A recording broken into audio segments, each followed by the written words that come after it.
जी धन धन गुरु तेग बहादुर जी महाराज ਦੇ ਸਥਾਨ ਤੇ ਇਕੱਤਰ ਹੋਈ ਸਾਧ ਸੰਗਤ ਜੀ, ਗੁਰਸਿੱਖ ਜਾਗਦੀ ਜ਼ਮੀਰ ਵਾਲੇ ਅੱਜ ਇਕੱਤਰ ਹੋਏ ਆ। ਕਿਸੇ ਵੀ ਬਹੁਤ ਜ਼ਿਆਦਾ ਜਿਹੜੇ ਸਾਡੇ ਜਿਹੜੇ ਪੰਥ ਦੇ ਵਿੱਚ ਮੁੱਦੇ ਤੇ ਇਸ਼ੂ ਉੱਠ ਰਹੇ ਹਨ, ਉਸ ਤਰ੍ਹਾਂ ਦਾ ਇੱਕ ਮੁੱਦਾ ਸਾਡੇ ਆਨੰਦਪੁਰ ਸਾਹਿਬ ਦੇ ਵਿੱਚ ਚੱਲ ਰਿਹਾ। ਉਹਦੇ ਸੰਬੰਧ ਵਿੱਚ ਜਿਹੜੀ ਸੰਗਤ ਇਕੱਠੀ ਹੋਈ ਹੈ, मैं उन्होंने निम्रता सहित वाहिगुरू जी का खालसा वाहिगुरू जी की फतेह बुलाना। अज असी इकट्ठे हुए हैं, बहुते सिंघां नूं तां पता होगा भी बहुत ऐसे भी सिंह हुंदे आ जिहड़े भावनिक तौर पर जां शरधा तौर पर तां गुरसिख बहुत है, उन्हें अंदर शरधा गुरबाणी बारे उन्होंने बहुत पता हुंदा, पर पंथिक मामले दे विच जां कुछ जिहड़ी श्रोमणी गुरुद्वारा प्रबंधक कमेटी का सिस्टम है उन्हां बारे बहुती नॉलेज नहीं हुंदी। ये जिहड़ी साडी गुरुद्वारा प्रबंधक कमेटी है, ये 1925 दे विच आई है, उन्हां दा एक्ट बनिया सी, आप दा एक्ट है। ये जिहड़ा एक्ट है अंग्रेज के टाइम बनया सी, उदों कोई पार्लीमेंट नहीं सी, ना कोई लोक सभा सी। ये उस टाइम बनया सी बहुत वड्डियां कुर्बानियां नाल, बहुत जदोजहद नाल बनया, बड़ा स्ट्रगल करना पिया। उहदे विच जिहड़ा साडा परिवार भी सी, वो भी शुरू तो इहदे नाल रिलेटेड रहा, इस करके साडे अंदर एक जागरूकता है।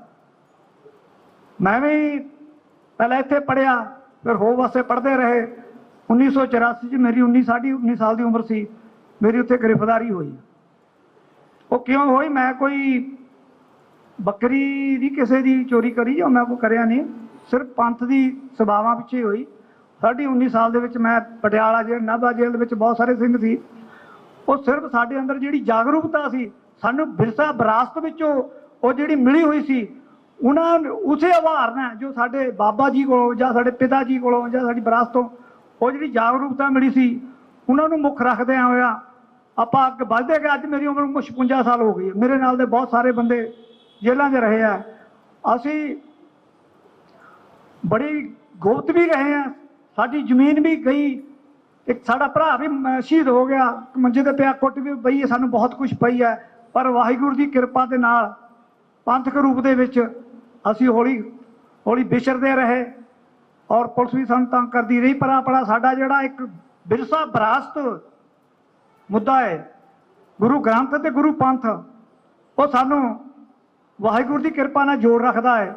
उन्होंने किरपा करके, वाहिगुरू की किरपा करके, संगत की पंथ की किरपा करके अज असीं तुहाडे कोल अपने बड़े विचार है वो प्रगट करते हैं। इस तो पहला भाई सुखविंदर सिंह हुणी मिले सीगे, इन्हां ने इत्थे देखिया, असीं भी नमस्कार करन आने हैं, बहुता साडा भी ध्यान नहीं सीगा। फिर जागरूकता की गल है भी श्रोमणी प्रबंधक कमेटी ते कार सेवा वाले ये काफ़ी चिर तो इन्हां दे पिछे एक बहुत बंदे जिहड़े गल कोई नहीं, साढ़े को बंदे होर आ रहे हैं, बुलाए हैं, मैं बहुत सिंह होर आ रहे बुलाए, मैं काफ़ी फोन करे है साड़ी पार्टी के भी, तो आप एक मैमोरेंडम भी लैके आए हैं बनाया। तो इत्थे काफ़ी कुछ समझने की लोड़ होंदी है जिहड़ी कि साडे पर्दे के पिछे रह जाती है।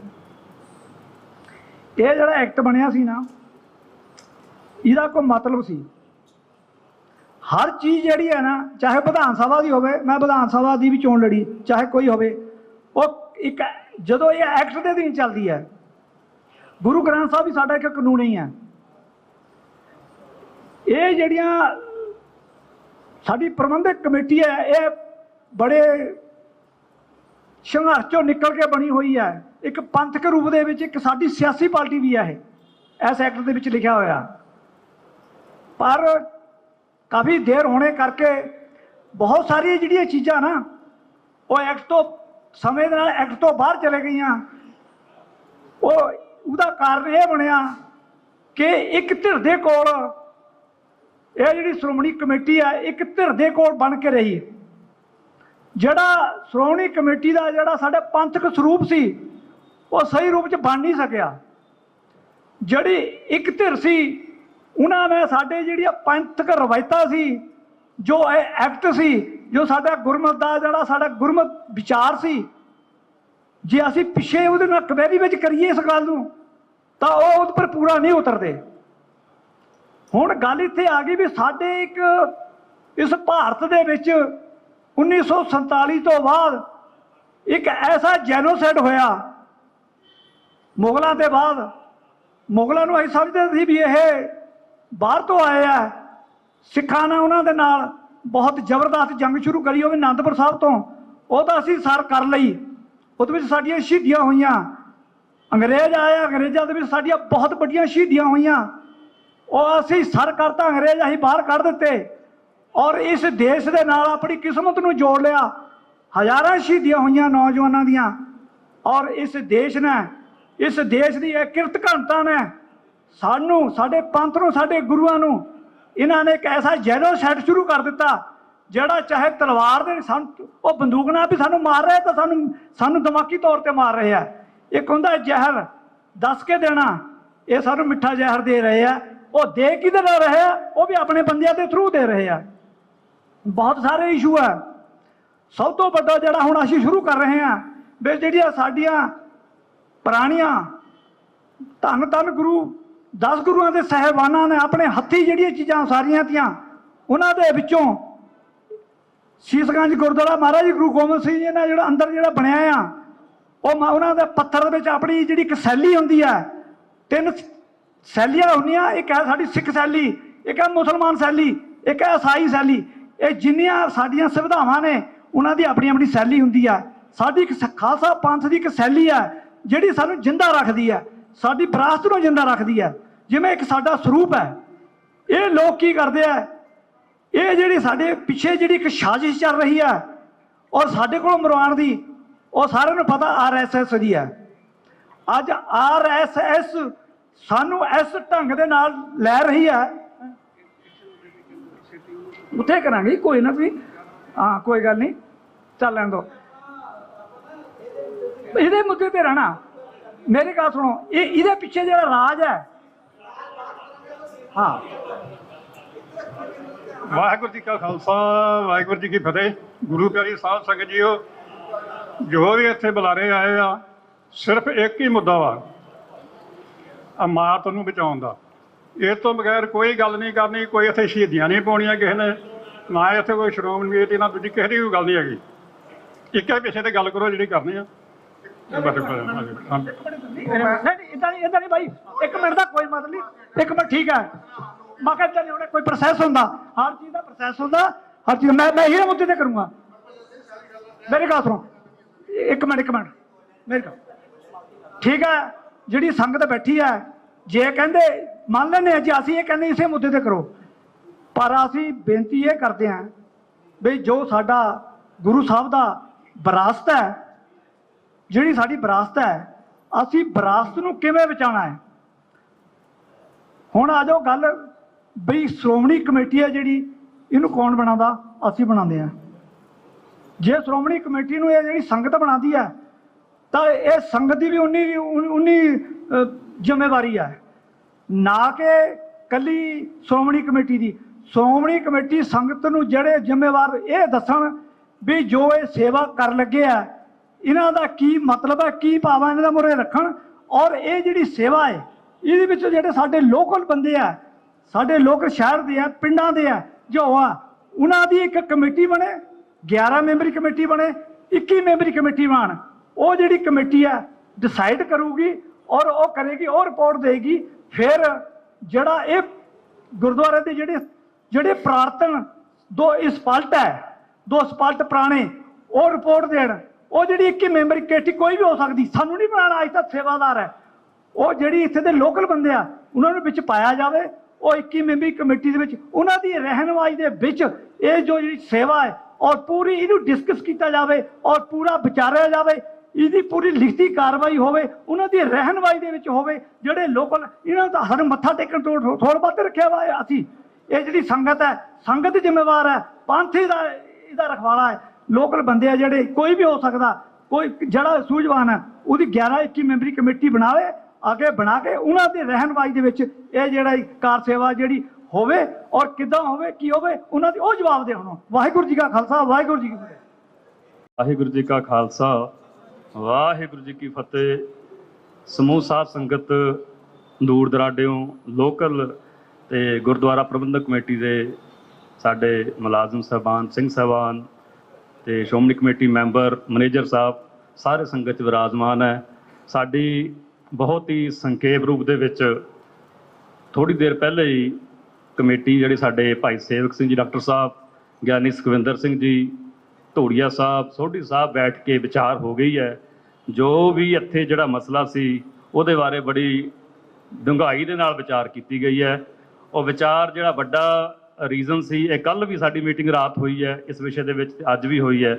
ਮੈਂ ਬੇਨਤੀ ਸਿਰਫ ਇੰਨੀ ਕਰਨੀ ਚਾਹੁੰਦਾ, ਆਪਾਂ ਸਾਰੇ ਹੀ ਜਿੰਨੇ ਬੈਠੇ ਆ, ਗੁਰੂ ਘਰ 'ਚ ਬੈਠੇ ਆ, ਚਾਹੇ ਕੋਈ ਜਿੰਨੀ, ਸਭ ਦੇ ਅੰਦਰ ਭਾਵਨਾ ਹੈ, ਸਭ ਦੇ ਅੰਦਰ ਪੰਥ ਪ੍ਰਤੀ, ਗੁਰੂ ਦੇ ਪ੍ਰਤੀ ਦਰਦ ਹੈ। ਮੈਂ ਬੇਨਤੀ ਇਹ ਕਰਨੀ ਚਾਹੁੰਦਾ, ਮੈਨੇਜਰ ਸਾਹਿਬ ਸਾਡੇ ਵਿੱਚ ਸ਼ਮੂਲੀਅਤ ਨੇ, ਤਖਤ ਸ੍ਰੀ ਕੇਸਗੜ੍ਹ ਸਾਹਿਬ ਦੇ, ਜਿਹੜੀ ਸਾਰਿਆਂ ਦਾ ਇੱਕੋ ਇੱਕ ਸਵਾਲ ਸੀ, ਜੋ ਪੁਰਾਤਨ ਦਿੱਖ ਹੈ ਗੁਰਦੁਆਰਾ ਸੀਸਗੰਜ ਸਾਹਿਬ ਦੀ।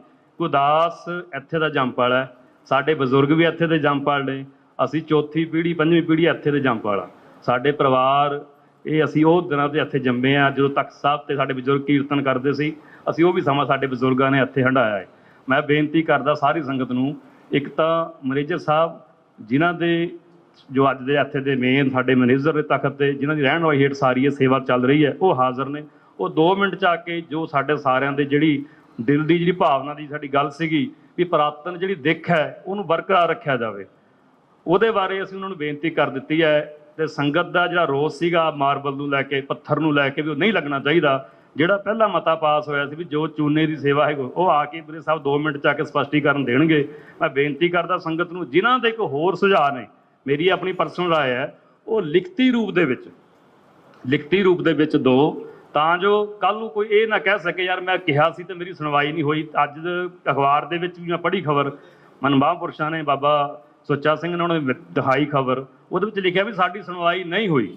ਮੈਂ ਬੇਨਤੀ ਕਰਦਾ ਸਾਰੀ ਸੰਗਤ ਨੂੰ, ਜਿਨ੍ਹਾਂ ਦਾ ਜੋ ਕੋਈ ਲੱਗਦਾ ਸੁਝਾਅ ਹੈਗਾ, ਉਹ ਆਪਣਾ ਲਿਖਤੀ ਰੂਪ ਦੇ ਵਿੱਚ ਤਖਤ ਸ੍ਰੀ ਕੇਸਗੜ੍ਹ ਸਾਹਿਬ ਜਾ ਕੇ ਦਫ਼ਤਰ ਵਿੱਚ ਦੇਣ, ਤਾਂ ਜੋ ਇੱਕ ਕਾਪੀ ਆਪਣੇ ਕੋਲ ਰੱਖ ਸਕਦੇ, ਮੈਨੇਜਰ ਸਾਹਿਬ ਨੂੰ ਦੇਣ, ਉਹਨਾਂ ਨੂੰ ਪਤਾ ਲੱਗੇ, ਤਾਂ ਜੋ ਆਪਾਂ ਇੱਕ ਪੇਪਰਾਂ ਦੇ ਵਿੱਚ, ਸੋਸ਼ਲ ਮੀਡੀਆ ਦੇ ਉੱਪਰ ਪੋਸਟਾਂ ਪਾ ਕੇ ਅਸੀਂ ਸਿੱਖ ਕੌਮ ਇੱਕ ਦੂਜੇ ਨਾਲ ਭਰਾ ਮਾਰੂ ਜੰਗ ਦੇ ਵਿੱਚ ਨਾ ਪਈਏ। ਮੇਰੀ ਬੇਨਤੀ ਹੈ ਪਹਿਲੀ ਤਾਂ ਇਹ ਦੇਖੋ, ਨਾ ਤਾਂ ਮਹਾਂਪੁਰਸ਼ ਸਾਡੇ ਨਾਲ ਬਾਹਰੇ ਨੇ, ਨਾ ਸ਼੍ਰੋਮਣੀ ਕਮੇਟੀ ਸਾਡੇ ਤੋਂ ਬਾਹਰੀ ਹੈ, ਨਾ ਸੰਗਤ ਦਾ ਹੀ ਸਾਰਾ ਕੁਛ ਹੈ। ਸੰਗਤ ਦੇ ਵਿੱਚ ਇਹ ਸਭ ਕੁਝ ਵੱਜਦਾ ਹੈ। ਮੈਂ ਬੇਨਤੀ ਕਰਦਾ ਮੈਨੇਜਰ ਸਾਹਿਬ ਨੂੰ ਕਿ ਉਹ 2 ਮਿੰਟ ਆ ਕੇ ਜਿਹੜੀ ਸੰਗਤ ਦੀ ਦੁਬਿਧਾ ਹੈ ਇਹਨੂੰ ਖਤਮ ਕਰਕੇ ਤੇ ਜੋ ਸੇਵਾ ਹੈ ਉਹਨੂੰ ਨਿਰੰਤਰ ਸ਼ੁਰੂ ਕਰਨ। ਦੂਸਰੀ ਗੱਲ ਬੇਨਤੀ ਹੋਰ ਹੈ, ਇੱਕ ਸੰਗਤ ਇਹ ਵੀ ਮਨ ਦੇ ਵਿੱਚ ਹੈਗਾ ਵੀ ਸਾਡੀ ਦੇਖ ਰੇਖ ਦੇ ਵਿੱਚ ਸੇਵਾ ਹੋਵੇ। ਮੇਰਾ ਇੱਕ ਆਪਣੀ ਪਰਸਨਲ ਸੁਝਾਅ ਹੈ ਵੀ ਜਿਹੜੇ ਬੰਦਿਆਂ ਨੂੰ ਲੱਗਦਾ ਇੱਕ 5 ਮੈਂਬਰੀ ਕਮੇਟੀ ਵੀ ਆਪਾਂ ਸ਼ਹਿਰ ਦੀ ਬਣਾ ਲੈਂਦੇ ਆ ਜੋ ਸੇਵਾ ਦੇਖ ਰੇਖ ਕਰ ਸਕਣ। ਵਾਹਿਗੁਰੂ ਜੀ ਕਾ ਖਾਲਸਾ, ਵਾਹਿਗੁਰੂ ਜੀ ਕੀ ਫਤਿਹ। ਬੇਨਤੀ ਕਰਾਂਗਾ ਮਲਕੀਤ ਸਿੰਘ ਜੀ ਮੇਜਰ ਸਾਹਿਬ। ਮੈਂ ਸਾਰੇ ਵੀਰ ਭਰਾਵਾਂ ਨੂੰ ਹੱਥ ਜੋੜ ਕੇ ਇੱਕੋ ਹੀ ਬੇਨਤੀ ਕਰਦਾ ਕਿ ਜੋ ਵੀ ਗੁਰਦੁਆਰਾ ਸੀਸਗੰਜ ਸਾਹਿਬ ਦੀ ਪੁਰਾਣੀ ਦਿੱਖ ਹੈ, ਜਿੱਦਾਂ ਵੀ ਐਚਟ ਬਣੀ ਹੈ ਉੱਦਾਂ ਹੀ ਬਣੂਗੀ। ਜੇ ਤੁਸੀਂ ਹਾਂ ਭਰੋਗੇ ਤਾਂ ਬਣੂਗੀ, ਜੇ ਆਪਾਂ ਆਪਸ ਵਿੱਚ ਲੜੀ ਗਏ ਤੇ ਕੁਛ ਨਹੀਂ ਬਣਨਾ। ਇਹ ਤਾਂ ਇੱਥੇ ਹੀ ਖੜੀ ਰਹਿਣੀ ਹੈ। 350 ਸਾਲਾ ਸ਼ਤਾਬਦੀ ਦੇ ਅਗਲੇ ਸਾਲ ਆ ਰਿਹਾ, ਤੇ ਜਦੋਂ ਅਸੀਂ ਪ੍ਰੋਗਰਾਮ ਵੱਡੇ ਲੀਕੇ ਆ ਤੇ ਉਹ ਵੱਡੇ ਪ੍ਰੋਗਰਾਮ ਕਰਾਂਗੇ ਤੇ ਛੱਤ ਜਿਹੜੀ ਆ ਉਹ ਚੋਣ ਡਈ ਆ, ਦੀਵਾਰਾਂ ਤੋਂ ਚੂਨਾ ਜਿਹੜਾ ਡਿੱਗਣ ਡਿਆ, ਤੇ ਸੰਗਤ ਸਾਨੂੰ ਕੋਸੂ ਵੀ ਨਾ ਕਹੂਗੀ ਵੀ ਭਾਈ ਵੀ ਇੱਧਰ ਵੀ ਕੋਈ ਧਿਆਨ ਦਿਓ ਤੁਸੀਂ। ਜੇ ਮਾਰਤੀ ਡੇਗੀ ਤੇ ਕੀ ਕਰਾਂਗੇ ਆਪਾਂ? ਅਸੀਂ ਜਿੱਦਾਂ ਵੀ ਹੈ ਉੱਦਾਂ ਹੀ ਬਣਾਵਾਂਗੇ। ਅਸੀਂ ਵੀਡੀਓਗ੍ਰਾਫੀ ਵੀ ਕੀਤੀ ਹੋਈ ਹੈ, ਉਹ ਸਾਰੀ ਜਦ ਮਰਜ਼ੀ ਸਾਡੇ ਕੋਲ ਦੇਖ ਲਓ, ਜਦੋਂ ਬਣੂਗਾ ਉਦੋਂ ਵੀ ਦੇਖ ਲਿਓ। ਤੇ ਜੇ ਕੋਈ ਕਿਸੇ ਵਿੱਚ ਫਰਕ ਹੋਊਗਾ ਜੀ ਉਹਨੂੰ ਢਾਹ ਕੇ ਦੁਬਾਰਾ ਫੇਰ ਬਣਾ ਦਾਂਗੇ। ਤੇ ਕੋਈ ਇਹੋ ਜਿਹੀ ਗੱਲ ਨਹੀਂ ਹੈਗੀ। ਸਾਨੂੰ ਪ੍ਰਧਾਨ ਜੀ ਦਾ ਆਦੇਸ਼ ਆ ਗਿਆ ਵੀ ਜੇ ਸੰਗਤ ਵਿੱਚ ਰੋਸ ਆ ਤੇ ਅਜੇ ਕੰਮ ਬੇਸ਼ੱਕ ਰੋਕ ਦਿਓ, ਜਦੋਂ ਸੰਗਤ ਦੀ ਹਾਂ ਹੋਊਗੀ ਅਸੀਂ ਉਦੋਂ ਕਰ ਦਿਆਂਗੇ। ਵਾਹਿਗੁਰੂ ਜੀ ਕਾ ਖਾਲਸਾ, ਵਾਹਿਗੁਰੂ ਜੀ ਕੀ ਫਤਿਹ। ਵਾਹਿਗੁਰੂ ਜੀ ਕਾ ਖਾਲਸਾ, ਵਾਹਿਗੁਰੂ ਜੀ ਕੀ ਫਤਿਹ। ਆਪਾਂ ਇੱਥੇ ਸਾਰੇ ਇਕੱਤਰ ਹੋਏ ਆ ਅੱਜ। ਬਹੁਤ ਕਾਫੀ ਚਿਰ ਤੋਂ ਇਹ ਗੱਲਾਂ ਕਰ ਰਹੇ ਸੀ ਆਪਾਂ ਕਿ ਵੀ ਇਹ ਨਾ ਇਸ ਤਰੀਕੇ ਦਾ ਹੋਵੇ ਕਿ ਵੀ ਇਹਨੂੰ ਤੋੜਿਆ ਜਾਵੇ ਜਾਂ ਇਹਦੀ ਭੰਨ ਤੋੜ ਹੋਵੇ ਨਵੀਨੀਕਰਨ ਦੇ ਨਾਂ ਤੇ, ਜਾਂ ਇਹਦੀ ਦਿੱਖ ਨੂੰ ਬਰਕਰਾਰ ਰੱਖਣ ਦੇ ਅਸੂਲ ਦੇ ਉੱਤੇ, ਜਿਵੇਂ ਉਹਨਾਂ ਨੇ ਗੱਲ ਕੀਤੀ ਹੈ ਭਾਈ ਸਾਹਿਬ ਨੇ। ਮਸਲਾ ਇਹ ਹੈ ਕਿ ਪਹਿਲੀ ਗੱਲ ਤਾਂ ਇਹ ਬੇਵਿਸ਼ਵਾਸੀ ਇਸ ਕਰਕੇ ਪੈਦਾ ਹੋ ਗਈ ਕਿ ਪਿਛਲੇ ਬਹੁਤ ਚਿਰ ਤੋਂ ਇਹ ਆਪਾਂ ਨੂੰ ਗਰੰਟੀਆਂ ਦੇਣ ਤੋਂ ਬਾਅਦ, ਸਾਰਾ ਕੁਝ ਹੋਣ ਤੋਂ ਬਾਅਦ ਵੀ ਇਹ ਪ੍ਰੋਸੈਸ ਚੱਲਦਾ ਰਿਹਾ। ਇਹ ਸਾਰਾ ਕੁਝ ਐਦਾਂ ਹੀ ਚੱਲਦਾ ਰਿਹਾ ਕਿ ਵੀ ਆਪਾਂ ਚਾਹੇ ਕਹਿੰਦੇ ਰਹੇ ਪਰ ਇਹ ਰੁਕੇ ਨਹੀਂ ਕਿਤੇ ਵੀ। ਲਾਸਟ ਜਿਹੜੀ ਮੇਰੀ ਇੰਟਰੈਕਸ਼ਨ ਆ, ਜਿੰਨਾ ਕਿ ਮੈਂ ਸਮਝਦਾ 2019 ਦੇ ਵਿੱਚ ਜਿਹੜਾ ਤਰਨਤਾਰਨ ਸਾਹਿਬ ਦੀ ਡਿਊੜੀ ਦੇ ਉੱਤੇ ਇਹਨਾਂ ਨੇ ਕਾਰ ਸੇਵਾ ਦੇ ਨਾਂ ਤੇ ਉਹਨੂੰ ਭੰਨਣਾ ਸ਼ੁਰੂ ਕੀਤਾ। ਉਹ ਡਿਊੜੀ ਜਿਹੜੀ ਆ ਉਹ ਪ੍ਰਿੰਸ ਨੌਨਿਹਾਲ ਸਿੰਘ ਹੋਰਾਂ ਨੇ ਬਣਾਈ ਸੀਗੀ, ਕੁੰਵਰ ਨੌਨਿਹਾਲ ਸਿੰਘ ਹੋਰਾਂ ਦੀ ਸੇਵਾ ਸੀਗੀ, ਤੇ ਮੇਰਾ ਖਿਆਲ ਇੰਨੀ ਪੁਰਾਣੀ ਡਿਊੜੀ ਤੋੜਨੀ ਨਹੀਂ ਚਾਹੀਦੀ ਸੀ, ਉਹਨੂੰ ਰਿਸਟੋਰਡ ਰੱਖਣਾ ਚਾਹੀਦਾ ਸੀ। ਉਹ ਸਿੱਖ ਰਾਜ ਦਾ ਇੱਕ ਰੈਪਲੀਕਾ ਸੀਗਾ। ਉਦੋਂ ਵੀ ਬਹੁਤ ਵਿਦਵਾਨ, ਬਹੁਤ ਲੋਕ ਜਾ ਕੇ ਉੱਥੇ ਮਿਲੇ ਇਹਨਾਂ ਨੂੰ ਤੇ ਆਪਣਾ ਗੱਲਬਾਤ ਵੀ ਕੀਤੀ, ਜਥੇਦਾਰ ਸਾਹਿਬ ਨਾਲ ਵੀ ਗੱਲ ਆਪਾਂ ਕੀਤੀ। ਤਾਂ ਉਹਨਾਂ ਨੇ ਕਿਹਾ ਕਿ ਜੀ ਜਿਵੇਂ ਤੁਸੀਂ ਚਾਹੋਗੇ, ਜਿਵੇਂ ਹੁਣ ਭਾਈ ਸਾਹਿਬ ਕਹਿੰਦੇ ਨੇ ਜਿਵੇਂ ਤੁਸੀਂ ਚਾਹੋਗੇ ਉਵੇਂ ਹੀ ਹੋਊਗਾ। ਆਹੀ ਗਰੰਟੀਆਂ, ਆਹੀ ਗੱਲਾਂ ਹੋਈਆਂ ਸੀ। ਮੇਰਾ ਖਿਆਲ ਅੱਜ ਤੱਕ ਉੱਥੇ ਕੁਝ ਨਹੀਂ ਹੋਇਆ, ਹੈ ਨਾ। ਉਹ ਉਵੇਂ ਹੀ ਪਿਆ ਸਾਰਾ ਕੁਛ, ਕੋਈ ਹੱਲ ਨਹੀਂ ਨਿਕਲਿਆ ਉਹਦਾ, ਕੋਈ ਸੋਲੂਸ਼ਨ ਨਹੀਂ ਹੋਇਆ।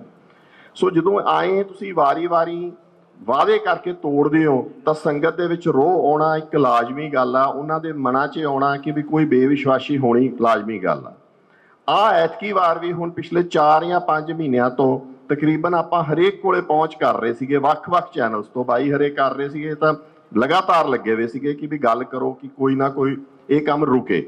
ਪਰ ਇਹ ਗੱਲ ਰੁਕੀ ਨਹੀਂ। ਪਰ ਅੱਜ ਜਦੋਂ ਆਪਾਂ ਬਿਲਕੁਲ ਇਸ ਗੱਲ ਤੇ ਆ ਗਏ ਕਿ ਹਾਂ ਵੀ ਅਸੀਂ ਇਕੱਠੇ ਹੋ ਰਹੇ ਹਾਂ, ਛੋਟਾ ਇਕੱਠ ਹੁਣ ਰੱਖ ਰਹੇ ਹਾਂ, ਵੱਡਾ ਫੇਰ ਰੱਖਾਂਗੇ, ਫੇਰ ਇਹਨਾਂ ਨੇ ਫਟਾਫਟ ਇੱਕ ਬੈਂਡੇਡਿੰਗ ਜਿਹਨੂੰ ਆਪਾਂ ਕਹਿੰਦੇ ਉਹ ਕੰਮ ਸ਼ੁਰੂ ਕਰਤਾ ਕਿ ਵੀ ਹੁਣ ਫਟਾਫਟ ਆਪਾਂ ਐਕਸ਼ਨ ਕਰੀਏ ਕਿ ਕਿਵੇਂ ਨਾ ਕਿਵੇਂ ਆਹ ਕੰਮ ਸਮਾਂ ਟਾਲੀਏ ਕਿ ਜਿਵੇਂ ਤੁਸੀਂ ਚਾਹੋਗੇ। ਇਹ ਜਿਵੇਂ ਤੁਸੀਂ ਚਾਹੋਗੇ ਨਾ ਬਹੁਤ ਵੇਗ ਟਰਮ ਆ, ਬੜੀ ਖੁੱਲਾ ਜਾਂ ਮੋਕਲਾ ਜੀ ਗੱਲ ਆ।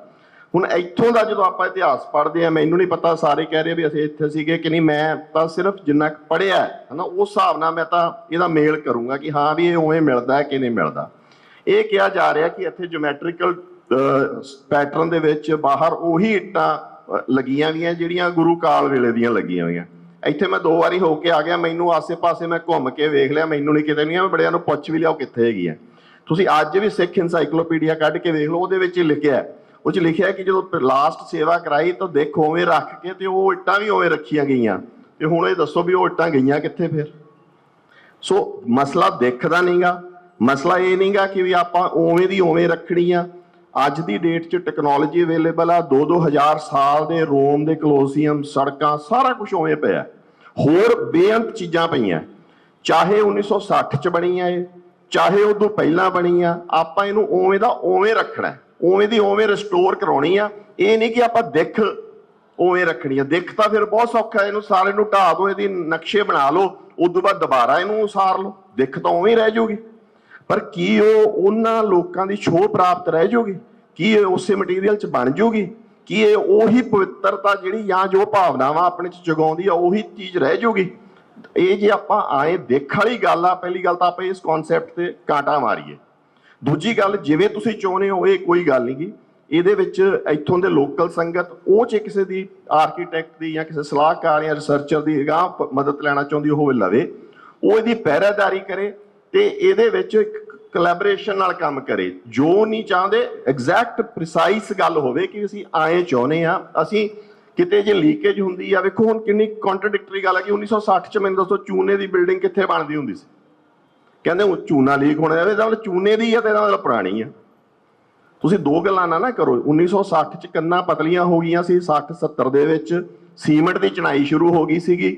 ਤਾਂ ਆਪਾਂ ਹਲੇ ਵੀ ਉਸ ਗੱਲ ਨੂੰ ਦੁਬਾਰਾ ਪੈਡਲ ਨਾ ਕਰੀਏ, ਉਸ ਗੱਲ ਨੂੰ ਦੁਬਾਰਾ ਨਾ ਪੁਸ਼ ਕਰੀਏ ਕਿ ਵੀ ਆਪਾਂ ਜਿਵੇਂ ਟਾਲਾ ਕਰਨਾ ਹੁੰਦਾ। ਇਹ ਟਾਲਾ ਨਹੀਂ ਹੋਣਾ। ਇਹ ਗੱਲ ਬੜੀ ਕਲੀਅਰ ਦੱਸਦੀ ਆ। ਅਸੀਂ ਪਹਿਰੇਦਾਰੀ ਵੀ ਕਰਾਂਗੇ, ਲੋਕਲ ਦਾ ਵੀ ਕਰਾਂਗੇ। ਅੱਜ ਬਹੁਤ ਛੋਟੀ ਤੇ ਸੀਮਤ ਇਕੱਤਰਤਾ ਕੀਤੀ ਸੀਗੀ ਕਿ ਇੱਕ ਵਾਰੀ ਗੱਲ ਸਮਝ ਆ ਜੇ ਸਭ ਨੂੰ ਤੇ ਦੱਸੀ ਜਾ ਸਕੇ, ਤੇ ਫਿਰ ਵੀ ਇੰਨੀ ਸੰਗਤ ਇਕੱਠੀ ਹੋ ਗਈ। ਤੇ ਜੇ ਇਹ ਨਾ ਚੱਲਦਾ ਰਿਹਾ ਐ ਕੰਮ ਤਾਂ ਵੱਡਿਆ ਇਕੱਠ ਵੀ ਕਰਾਂਗੇ ਤੇ ਰੋਕਾਂਗੇ ਵੀ, ਤੇ ਪਿਛਲਾ ਹਿਸਾਬ ਕਿਤਾਬ ਵੀ ਕਰਾਂਗੇ। ਮੇਰਾ ਸੁਝਾਅ ਇਹ ਹੈਗਾ ਕਿ ਜਿਹੜੇ ਜਾਂ ਵੀ ਕੋਈ ਇਹ ਜਿਹਾ ਕੰਮ ਹੁੰਦਾ ਹੈ, ਜੋ ਵੀ ਬਿਲਡਿੰਗ ਬਣਦੀ ਆ, ਉਹਦੀ ਕੋਈ ਇੱਕ ਪ੍ਰੋਸੈਸ ਵਾਲੀ ਕੋਈ ਸਟਰਕਚਰ ਬਣੇ, ਇੱਕ ਮੈਥਡ ਬਣੇ, ਇੱਕ ਵਿਧੀ ਵਿਧਾਨ ਬਣੇ ਤੇ ਇੱਕ ਕਮੇਟੀ ਬਣੇ ਜਿਹਦੇ ਵਿੱਚ ਹਰ ਤਰ੍ਹਾਂ ਦੇ ਲੋਕ ਹੋਣ, ਜਿਹੜੇ ਅੱਜ ਦੇ ਸਕਾਲਰਸ ਆ, ਅੱਜ ਦੇ ਲੋਕ ਆਪਣਾ ਆਰਕੀਟੈਕਟਸ ਆ, ਬਿਲਡਿੰਗ ਦੇ ਮਾਹਰ ਆ ਉਹ ਵੀ ਹੋਣ, ਜਿਹੜੇ ਕੋਈ ਸੰਪਰਦਾਵਾਂ ਚੋਂ ਗਿਆਨ ਲੈ ਕੇ ਆਏ ਹੋਏ ਆ ਲੋਕ ਉਹ ਵੀ ਹੋਣ।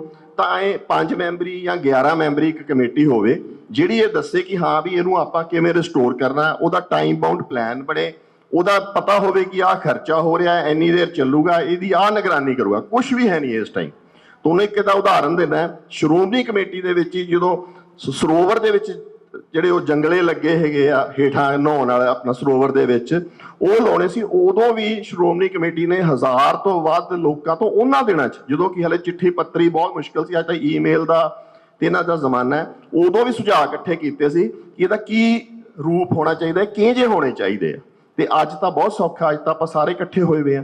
ਸੋ ਬਾਈ ਮੈਂ ਇੱਕ ਵਾਰੀ ਇਹ ਕਹਿਣਾ ਚਾਹੁੰਦਾ ਕਿ ਵੀ ਆਹ ਗੱਲਾਂ ਕਿ ਦੇਖੋਵੇਂ ਰੱਖਾਂਗੇ, ਇਹ ਰੱਖਾਂਗੇ, ਇਹ ਆਪਾਂ ਨੂੰ ਮਨਜ਼ੂਰ ਨਹੀਂ। ਇਹ ਕਹਿਣਾ ਕਿ ਇਹਨੂੰ ਰਿਸਟੋਰ ਕਰੋ, ਇਹਦੇ ਵਿੱਚ ਕਿਤੇ ਕਮੀ ਪੇਸ਼ੀ ਆ ਉਹ ਦੂਰ ਕਰੋ। ਤੇ ਇੱਕ ਆਪਾਂ ਇੱਕ ਦੂਜੇ ਨੂੰ ਆਏ ਨਾ ਸਮਝੀਏ ਕਿ ਵੀ ਹਾਂਜੀ ਇਹ ਤਾਂ ਉਦੋਂ ਬਣੀ ਸੀ, ਐਂ ਬਣੀ ਸੀ, ਆਪਾਂ ਇਸ ਗੱਲ ਤੇ ਟਿਕੀਏ। ਇਹ ਵੀ ਵੇਖੀਏ ਕਿ ਕੀ ਇਹਦੇ ਵਿੱਚ ਕੁਝ ਐਸਾ ਐਡ ਕਰਤਾ ਆਪਾਂ, ਜਿਵੇਂ ਸ਼ੀਸ਼ੇ ਲੱਗ ਗਏ ਕਿ ਇਹਦੇ ਕਰਕੇ ਅੰਦਰ ਹੁਮਸ ਹੁੰਦੀ ਹੋਵੇ, ਚੂਨਾ ਖਰਾਬ ਹੁੰਦਾ ਹੋਵੇ, ਕੀ ਉਹ ਜੀ ਕੋਈ ਇੰਜੀ ਗਲਤੀ ਤਾਂ ਨਹੀਂ ਕਰਤੀ। ਉਹ ਆਪਾਂ ਐਕਸਪਰਟਸ ਨੂੰ ਬੁਲਾਈਏ, ਉਹ ਗੱਲ ਦੱਸਣ ਆਪਾਂ ਨੂੰ ਤੇ ਉਹ ਹਿਸਾਬ ਨਾਲ ਇਹ ਚੱਲੇ। ਕਾਰ ਦੀ ਕੋਈ ਗੱਲ ਨਹੀਂ, ਇਹ ਜ਼ਰੂਰੀ ਨਹੀਂ ਕਿ ਵੀ ਆਪਾਂ ਹੁਣੇ ਇਹਨੂੰ ਇੰਨਾ ਸੋਹਣਾ ਕਰਨਾ ਹੈ, ਲੋਕ ਪੁੱਛਣਗੇ, ਲੋਕ ਕੋਈ ਨਹੀਂ ਸਵਾਲ ਕਰੂਗਾ। ਸਭ ਨੂੰ ਗੁਰੂ ਨਾਲ ਆਪਦੇ ਨਾਲ ਮੋਹ ਆ। ਜੇ ਆਪਾਂ ਕਵਾਂਗੇ ਕਿ ਹਾਂ ਇਹ ਸਾਡੇ ਪੁਰਾਤਨ ਸਿੰਘਾਂ ਦੀ ਜਾਂ ਕਿਸੇ 50 ਸਾਲ 100 ਸਾਲ ਪੁਰਾਣੇ ਜਾਂ 150 ਸਾਲ 200 ਸਾਲ ਪੁਰਾਣੇ ਸਿੰਘਾਂ ਦੀ ਦੇ ਛੋਹ ਪ੍ਰਾਪਤ ਇੱਟਾਂ ਜਾਂ ਚੂਨਾ, ਤਾਂ 2 ਮਿੰਟ ਆਪਾਂ ਲੀਕੇਜ ਵੀ ਸਹਿ ਜਾਾਂਗੇ। ਕੋਈ ਐਡੀ ਆਪਾਂ ਆਪਾਂ ਨੂਣ ਨਹੀਂ ਗੇ, ਨੂਣ ਦੀਆਂ ਬੋਰੀਆਂ ਨਹੀਂ ਕਿ ਵਗ ਜਾਾਂਗੇ ਉਹਦੇ ਨਾਲ ਹੀ। ਸੋ ਇਹ ਕੋਈ ਗੱਲ ਨਹੀਂ। ਜਿਹੜੀ ਗੱਲ ਹੈਗੀ ਆ ਕਿ ਗੁਰੂ ਸਾਹਿਬ ਦੀ ਪਾਲਕੀ ਜਿੱਥੇ ਆ ਜਾਂ ਹੋ ਗਿਆ ਉਹਨੂੰ ਠੀਕ ਆ ਆਪਾਂ ਮਹਿਫੂਜ਼ ਰੱਖ ਸਕਦੇ ਹਾਂ, ਉਹਦੇ 100 ਤਰੀਕੇ ਹੈਗੇ ਆ। ਸੋ ਇਹ ਆ ਕਿ ਵੀ ਦਿੱਖ ਤੇ ਨਹੀਂ ਗੱਲ ਰੱਖਣੀ ਚਾਹੀਦੀ। ਪਹਿਲੀ ਗੱਲ ਤਾਂ ਵੀ ਇਹਨੂੰ ਬਚਾਉਣਾ, ਇਹਨੂੰ ਆਏ ਦਾ ਆਏ ਬਚਾਉਣਾ। ਜੇ ਕੋਈ ਆਪਾਂ ਚੀਜ਼ ਜਾਂ ਸਟਰਕਚਰ ਐਡ ਕਰ ਚੁੱਕੇ ਹਾਂ ਜਿਹੜਾ ਕਿ ਇਹਨੂੰ ਡੈਮੇਜ ਕਰ ਰਿਹਾ, ਉਹ ਹਟਾਓ। ਕੋਈ ਆਪਾਂ ਨੂੰ, ਮੈਨੂੰ ਨਹੀਂ ਲੱਗਦਾ ਆਪਾਂ ਇੱਥੇ ਬੈਠੇ ਆਪਾਂ ਨੂੰ ਏਸੀਆਂ ਦੀ ਕਿੰਨੀ ਕੁ ਲੋੜ ਆ। ਠੀਕ ਆ, ਬਜ਼ੁਰਗ ਆਪਣੇ ਕਰਦੇ ਆਏ ਆ, ਆਪਣਾ ਇੱਥੇ ਆਉਂਦੇ ਆਏ ਆ, ਕੁਰਬਾਨੀਆਂ ਵਾਲਾ ਆਪਣਾ ਪੰਥ ਹੈਗਾ, ਤੇ ਆਪਾਂ ਨੂੰ ਕੋਈ ਜ਼ਰੂਰੀ ਨਹੀਂ ਕਿ ਆਪਾਂ ਅੰਦਰ ਏਸੀ ਲਾਉਣੇ ਆ ਤਾਂ ਵੀ ਆਪਾਂ ਨੂੰ ਆਏ ਚਾਹੀਦਾ, ਆਪਾਂ ਉਵੇਂ ਮੇਨਟੇਨ ਕਰੀਏ ਇਹਨੂੰ। ਦੂਜੀ ਗੱਲ, ਇਹਦਾ ਦਾਇਰਾ ਵਧਾਓ।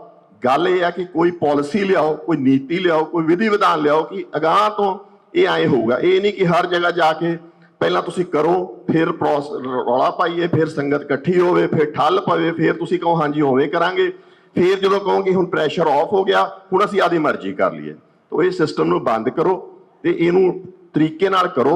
ਸਾਰਿਆਂ ਨੂੰ ਆਪਾਂ ਨੂੰ ਇਹ ਹੈਗਾ ਤੇ ਇਸੇ ਕਰਕੇ ਆਪਾਂ ਇਕੱਤਰ ਹੋਏ ਆ। ਅੱਜ ਛੋਟੀ ਇਕੱਤਰਤਾ, ਕੱਲ ਨੂੰ ਬਹੁਤ ਵੱਡੀ ਹੋ ਜੂਗੀ। ਲੋਕਾਂ 'ਚ ਰੋਸ ਜਿਸ ਹਿਸਾਬ ਦਾ ਹੈ ਉਹ ਜਾਣੋ, ਤੁਸੀਂ ਬਾਹਰ ਜਾ ਕੇ ਸਮਝੋ। ਲੋਕ ਆਪਦਾ ਵਿਰਸਾ ਸੰਭਾਲਣਾ ਚਾਹੁੰਦੇ ਆ, ਲੋਕ ਆਪਦੀਆਂ ਬਿਲਡਿੰਗਾਂ ਸੰਭਾਲਣਾ ਚਾਹੁੰਦੇ ਆ। ਆਏ ਨਹੀਂਗਾ ਕਿ ਵੀ ਆਏ ਜਾਂਦੇ ਰਹਿਣਗੇ ਤੇ ਲੋਕ ਹੁਮ ਹਮਾ ਕੇ ਆਉਣਗੇ ਇਸ ਗੱਲ ਤੇ ਪਰ ਇਹ ਵੀ ਤੁਹਾਡੀ ਪ੍ਰੋਬਲਮਸ ਨੂੰ ਵੀ ਸਮਝਣਗੇ ਤੇ ਆਏ ਨਾ ਇਸ ਤਰੀਕੇ ਨਾਲ ਨਾ ਚੱਲੋ ਕਿ ਵੀ ਆਪਾਂ ਸਾਰੀ ਥਾਂ ਮਾਰਬਲ ਹੀ ਲਾ ਦੇਣਾ। ਇਹਨਾਂ ਕਹਿ ਕੇ ਮੈਂ ਇਜਾਜ਼ਤ ਲੈਣਾ। ਅਸੀਂ ਪਹਿਰੇਦਾਰੀ ਕਰਾਂਗੇ, ਲੋਕਾਂ ਨੂੰ ਵੀ ਲੋਕਲ ਕਹਿੰਦੇ ਆ ਕਿ ਵੀ ਪਹਿਰਾ ਰੱਖਣ ਕਿ ਵੀ ਕੋਈ ਗਲਤ ਗੱਲ ਨਾ ਹੋਵੇ। ਤੇ ਇਹ ਵੀ ਮੈਂ ਅਰਜ਼ ਕਰਦਾ ਕਿ ਇੱਕ ਵਾਰੀ ਤੁਸੀਂ ਆਹ ਜਿਹੜਾ ਘੇਰਾ ਜਿਹਾ ਬਣਾਇਆ ਹੋਇਆ ਇਹਦੇ ਆਸ-ਪਾਸ ਇਹ ਚੱਕੋ ਤਾਂ ਕਿ ਲੋਕਾਂ ਨੂੰ ਪਤਾ ਤਾਂ ਲੱਗੇ ਹੈ ਕਿ ਇਹ ਸਾਰੀ ਗੱਲਬਾਤ। ਠੀਕ ਆ, ਤਾਂ ਆਹ ਜਿਹੜਾ ਆਸੇ-ਪਾਸੇ ਨੂੰ ਇੱਕ ਪਰਦਾ ਕੀਤਾ ਹੋਇਆ ਚੱਕੋ। ਤੇ ਪਹਿਲੀ ਤਾਂ ਸ਼ਰਤ ਇਹ ਰੱਖੋ ਕਿ ਵੀ ਇਹ ਚੱਕੋ, ਲੋਕਲ ਕਮੇਟੀ ਬਣਾਓ ਤੇ ਪਹਿਰੇਦਾਰੀ ਕਰੋ ਤੇ ਉਹਨਾਂ ਨਾਲ ਇੰਟਰੈਕਸ਼ਨ ਕਰੋ। ਇੰਨਾ ਕਹਿ ਕੇ ਮੈਂ ਇਜਾਜ਼ਤ ਲੈਣਾ। ਵਾਹਿਗੁਰੂ ਜੀ ਕਾ ਖਾਲਸਾ, ਵਾਹਿਗੁਰੂ ਜੀ ਕੀ ਫਤਿਹ। ਗੁਰੂ ਰੂਪ ਗੁਰੂ ਖਾਲਸਾ ਦਸ਼ਮੇਸ਼ ਪਿਤਾ ਦੀ ਬਖਸ਼ੀ ਫਤਿਹ ਅਰਜ਼ ਕਰਦਾ। ਪ੍ਰਵਾਨ ਕਰਿਓ। ਵਾਹਿਗੁਰੂ ਜੀ ਕਾ ਖਾਲਸਾ, ਸ਼੍ਰੀ ਵਾਹਿਗੁਰੂ ਜੀ ਕੀ ਫਤਿਹ। ਸਾਧ ਸੰਗਤ ਜੀ, ਇਹ ਪਹਿਲੀ ਵਾਰ ਨਹੀਂ ਹੈ ਭਈ ਸਾਡੀ ਜਿਹੜੀਆਂ ਪੁਰਾਤਨ ਨਿਸ਼ਾਨੀਆਂ ਉਹਨਾਂ ਨੂੰ ਮਿਟਾਉਣ ਦੀ ਕੋਸ਼ਿਸ਼ ਕੀਤੀ ਗਈ ਹੈ। ਸ਼੍ਰੀ ਤਰਨਤਾਰਨ ਸਾਹਿਬ ਜਿਹੜੀ ਦਰਸ਼ਨੀ ਡਿਓੜੀ ਹੈ, ਜਿਹੜੀ ਕੰਵਰ ਨੌ ਨਿਹਾਲ ਸਿੰਘ ਹੋਰਾਂ ਨੇ ਬਣਾਈ ਸੀ, ਉਹਨੂੰ ਵੀ ਢਹਿ ਢੇਰੀ ਕਰਨ ਦੀ ਕਾਰ ਸੇਵਾ ਦੇ ਨਾਂ ਤੇ ਉਦੋਂ ਕੋਸ਼ਿਸ਼ ਕੀਤੀ ਗਈ, ਅੱਜ ਤੋਂ 10-12 ਸਾਲ ਪਹਿਲਾਂ। ਤੇ ਜਦੋਂ ਕੁਛ ਨਹੀਂ ਰੁਕਿਆ, ਫਿਰ ਸਾਧ ਸਿਮਰਨਜੀਤ ਸਿੰਘ ਮਾਨ ਨੇ ਆਪ ਜਾ ਕੇ ਉੱਥੇ ਮੋਰਚੇ ਲਾਏ ਤੇ ਉਸ ਪੁਰਾਤਨ ਡਿਓੜੀ ਨੂੰ ਬਚਾਇਆ। ਜੇ ਤੁਸੀਂ ਜਿਹੜੇ ਮੇਰੇ ਤੋਂ ਵੱਡੀ ਉਮਰ ਦੇ ਹੈ, ਜੇ ਆਪ ਜੀ ਨੂੰ ਖਿਆਲ ਹੋਵੇ ਕਿ ਗੁਰਦੁਆਰਾ ਸ਼੍ਰੀ ਦੂਖ ਨਿਵਾਰਨ ਸਾਹਿਬ ਪਟਿਆਲੇ ਇੱਕ ਬੜਾ ਵੱਡਾ ਬੋਹੜ ਦਾ ਦਰਖਤ ਹੋਇਆ ਕਰਦਾ ਸੀ, ਜਿੱਤੇ ਥੱਲੇ ਬੈਠ ਕੇ, ਜਿਹਦੀ ਛਾਂ ਥੱਲੇ ਬੈਠ ਕੇ ਨੌਵੇਂ ਪਿਤਾ ਸ਼੍ਰੀ ਗੁਰੂ ਤੇਗ ਬਹਾਦਰ ਸਾਹਿਬ ਨੇ ਉੱਥੇ ਸੰਗਤ ਕੀਤੀ ਸੀ। ਉਹ ਵੀ ਇਹਨਾਂ ਨੇ ਐਕਸਪੈਂਸ਼ਨ ਦੇ ਨਾਂ ਤੇ, ਗੁਰਦੁਆਰਾ ਸਾਹਿਬ ਨੂੰ ਵੱਡਾ ਕਰਨ ਦੇ ਨਾਂ ਤੇ, ਮੈਂ ਤਾਂ ਖੁਦ ਉਹ ਬੋਹੜ ਦਾ ਦਰਖਤ ਦੇਖਿਆ, ਉਹ ਇਹਨਾਂ ਨੇ ਉਹਦਾ ਕਤਲ ਕਰਤਾ। ਸੋ ਜਿੱਥੇ ਤੱਕ, ਜਿਵੇਂ ਇੱਥੇ ਹੁਣ ਮੇਰੇ ਤੋਂ ਪਹਿਲਾਂ ਬਰਾੜ ਸਾਹਿਬ ਕਹਿ ਰਹੇ ਸੀ ਵੀ ਕਮੇਟੀ ਬਣੇ, ਬਿਲਕੁਲ ਬਣੇ, ਐਕਸਪਰਟਸ ਆਉਣ, ਸਾਰਾ ਕੁਝ ਹੋਵੇ, ਪਰ ਆਪਾਂ ਨੂੰ ਇੱਕ ਪੰਥਕ ਤੌਰ ਤੇ, ਇੱਕ ਕੌਮੀ ਤੌਰ ਤੇ ਇੱਕ ਫਿਜ਼ਾ ਬਣਾਉਣੀ ਪਏਗੀ, ਇੱਕ ਗੱਲ ਬਣਾਉਣੀ ਪਏਗੀ ਕਿ ਸਾਡੀਆਂ ਜਿਹੜੀਆਂ ਧਰੋਹਰਾਂ ਨੇ, ਇਹਨਾਂ ਨੂੰ ਕਿਸੇ ਨੂੰ ਹੱਥ ਲਾਉਣ ਦੀ ਇਜਾਜ਼ਤ ਨਹੀਂ ਹੋਏਗੀ। ਮੈਂ ਮਿਸਾਲ ਦੇ ਤੌਰ ਤੇ ਜਿਹੜਾ ਜੈਸਲਮੇਰ ਦਾ ਕਿਲਾ ਹੈ, ਉਹ 900 AD ਦਾ ਬਣਿਆ ਹੋਇਆ ਹੈ, 1300 ਸਾਲ ਹੋ ਗਏ। ਸਾਧ ਸੰਗਤ ਜੀ, ਉਹਦੇ 'ਚ ਚੂਨਾ ਵੀ ਨਹੀਂ ਹੈਗਾ, ਉਹ ਪੱਥਰ ਦੇ ਉੱਤੇ ਪੱਥਰ ਰੱਖ ਕੇ ਬਣਿਆ ਹੋਇਆ, ਉਹ ਅੱਜ ਤੱਕ ਰਿਸਟੋਰਡ ਹੈ। ਸ਼ਾਇਦ ਤੁਸੀਂ ਜੈਸਲਮੇਰ ਨਾ ਗਏ ਹੋਵੋ, ਬਠਿੰਡੇ ਗਏ ਹੋਵੋਗੇ। ਜਿਹੜਾ ਬਠਿੰਡੇ ਵਾਲਾ ਕਿਲਾ ਹੈ, ਉਹ 1100 ਈਸਵੀ ਦਾ ਬਣਿਆ ਹੋਇਆ। ਉੱਥੇ ਰਜ਼ੀਆ ਸੁਲਤਾਨ ਕੈਦ ਰਹੀ ਸੀ। ਮੈਂ ਆਪ ਜੀਆਂ ਨੂੰ ਪੁੱਛਣਾ ਚਾਹੁੰਦਾ ਹਾਂ ਵੀ ਜੇ ਰਾਜਸਥਾਨ ਦੇ ਕਿਲੇ 1000 ਸਾਲ ਜਿਉਂਦੇ ਰਹਿ ਸਕਦੇ ਹੈ, ਜੇ ਲਾਲ ਕਿਲਾ ਦਿੱਲੀ ਵਾਲਾ 500 ਸਾਲ ਜ਼ਿੰਦਾ ਰਹਿ ਸਕਦਾ ਹੈ, ਇਹ ਜੋ ਕੁਝ ਵੀ ਆਪਣੇ ਕੋਲੇ ਹੈ, ਇਹ ਤਾਂ ਸਾਰਿਆਂ ਤੋਂ ਨਵੀਕਨ ਹੈ। ਜੇ ਤੁਹਾਨੂੰ ਕੋਈ ਇਹ ਸਮਝਾਉਣਾ ਚਾਹੇ ਬਈ ਇਹ 1960 ਚ ਬਣਿਆ, ਮੇਰੇ ਤੋਂ ਪਹਿਲਾਂ ਬਰਾੜ ਸਾਹਿਬ ਨੇ ਚੇਨਈ ਦੀ ਗੱਲ ਕੀਤੀ, ਤੁਸੀਂ ਆਰਕੀਟੈਕਚਰ ਦੇਖੋ, ਜਿਹੜੇ ਗੁਰੂ ਘਰ ਮਹਾਰਾਜਾ ਰਣਜੀਤ ਸਿੰਘ ਵੇਲੇ ਬਣੇ ਹੈ, ਉਹ ਸਾਰੇ ਗੁਰੂ ਘਰ, ਜਿਹੜਾ ਉਹਨਾਂ ਦਾ ਆਰਕੀਟੈਕਚਰ ਹੈ, ਜਿਹੜਾ ਉਹਨਾਂ ਦਾ ਫਲਾਅ ਹੈ, ਉਹ ਵੱਡਾ ਹੈ। ਜਿਹੜੀ ਇਹ ਜਗ੍ਹਾ ਹੈ, ਇਹ ਜਿੰਨੀ ਘੱਟ ਜਗ੍ਹਾ 'ਚ ਬਣੀ ਹੈ, ਇਹ ਖੁਦ ਦਰਸਾਉਂਦੀ ਹੈ ਵੀ ਇਹ ਘੱਟੋ ਘੱਟ 300-400 ਸਾਲ ਪੁਰਾਣਾ ਆਰਕੀਟੈਕਚਰ ਹੈ। ਸੋ ਇਹਦੇ ਵਿੱਚ ਸਾਨੂੰ ਸੰਗਤ ਨੂੰ ਰਲ ਕੇ, ਪੰਥ ਨੂੰ ਰਲ ਕੇ, ਜਿੰਨੀਆਂ ਪੰਥਕ ਜਥੇਬੰਦੀਆਂ ਨੇ, ਇੱਕ ਅੰਗਰੇਜ਼ੀ ਦਾ ਅੱਖਰ ਹੈ ਮੈਮਰੋਸਾਈਡ, ਉਹਦਾ ਮਤਲਬ ਇਹ ਹੁੰਦਾ ਹੈ ਕਿ ਤੁਹਾਨੂੰ ਤੁਹਾਡੇ ਇਤਿਹਾਸ ਤੋਂ ਤੋੜ ਦਿੱਤਾ ਜਾਏ। ਜਦੋਂ ਕਿਸੇ ਨੂੰ ਆਪ ਦੀ ਪਛਾਣ ਭੁਲਾਉਣੀ ਹੋਵੇ, ਉਸ ਕੌਮ ਨੂੰ ਉਹਦੇ ਇਤਿਹਾਸ ਤੋਂ ਤੋੜਿਆ ਜਾਂਦਾ ਹੈ। ਸੋ ਸਾਨੂੰ ਇਹ ਜਿਹੇ ਧਰੋਹਰਾਂ ਨੂੰ ਜਦੋਂ ਤੋੜਨ ਦੀ ਕੋਸ਼ਿਸ਼ ਕਰਦੇ ਨੇ, ਸਾਨੂੰ ਇਹਨਾਂ ਤੋਂ ਵੱਖ ਕਰਨ ਦੀ ਕੋਸ਼ਿਸ਼ ਕਰਦੇ ਨੇ, ਇਹਦੇ ਵਿੱਚ ਸਾਨੂੰ ਸਾਡੇ ਇਤਿਹਾਸ ਨਾਲੋਂ ਤੋੜਨ ਦੀ ਸਾਜ਼ਿਸ਼ ਮੈਨੂੰ ਦਿਸਦੀ ਹੈ।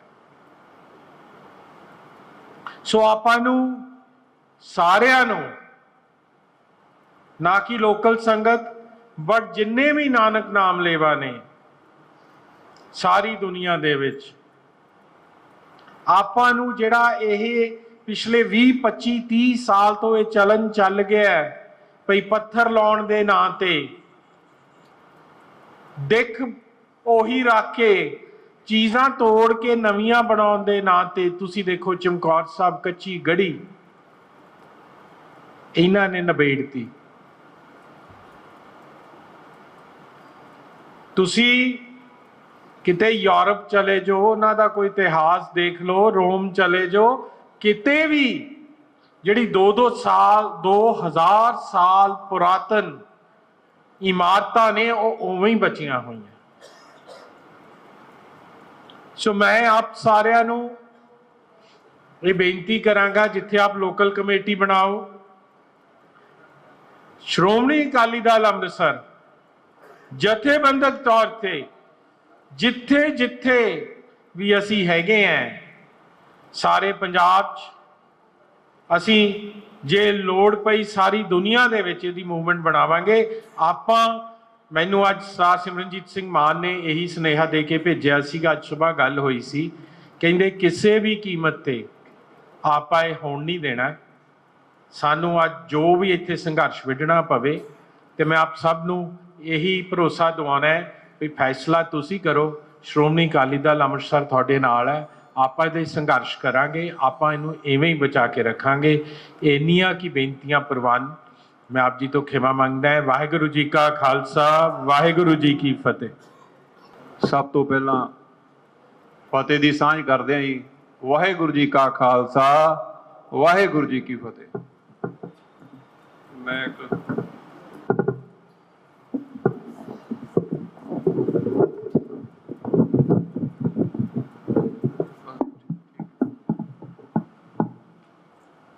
ਅਸੀਂ ਜਦੋਂ ਵੀ ਵੇਖਦੇ ਹਾਂ ਵੀ ਜਦੋਂ ਵੀ ਕੋਈ ਪੁਰਾਤਨ ਜਿਹੜੀ ਇਮਾਰਤ ਹੁੰਦੀ ਆ ਜੋ ਸਾਡੇ ਇਤਿਹਾਸ ਨਾਲ ਜੁੜੀ ਹੁੰਦੀ ਆ, ਸਾਨੂੰ ਧਰਨੇ ਲਾ ਕੇ ਜਾਂ ਸੰਘਰਸ਼ ਕਰਕੇ ਹੀ ਰੋਕਣੇ ਪੈਂਦੇ ਆ। ਇਹ ਸਾਡੇ ਹਾਲਾਤ ਪਤਾ ਨਹੀਂ ਸਾਡੇ ਕਿੱਧਰ ਨੂੰ ਜਾ ਰਹੇ ਆ।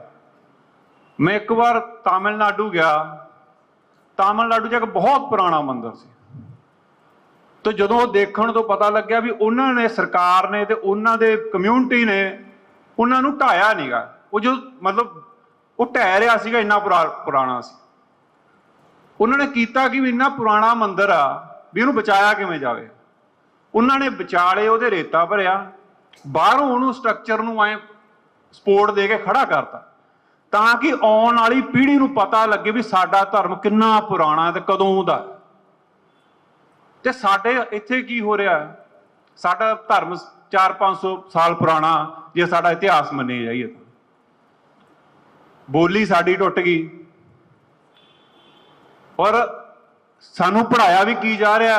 ਬਹੁਤ ਵੱਡੇ ਵੱਡੇ ਸਕੂਲ ਹੈ। ਜਰਨੈਲ ਸਾਡੇ ਸੰਤ ਜਰਨੈਲ ਸਿੰਘ ਭਿੰਡਰਾਂ ਵਾਲੇ ਅਸੀਂ ਸੰਤ ਮੰਨਦੇ ਹਾਂ, ਸਾਡੇ ਯੋਧੇ ਨੇ, ਸਾਡੇ ਜਰਨੈਲ ਨੇ, ਪਰ ਉੱਥੇ ਪੜ੍ਹਾਇਆ ਕੀ ਜਾਂਦਾ ਕਿਤਾਬਾਂ ਦੇ ਵਿੱਚ, ਅੱਤਵਾਦੀ।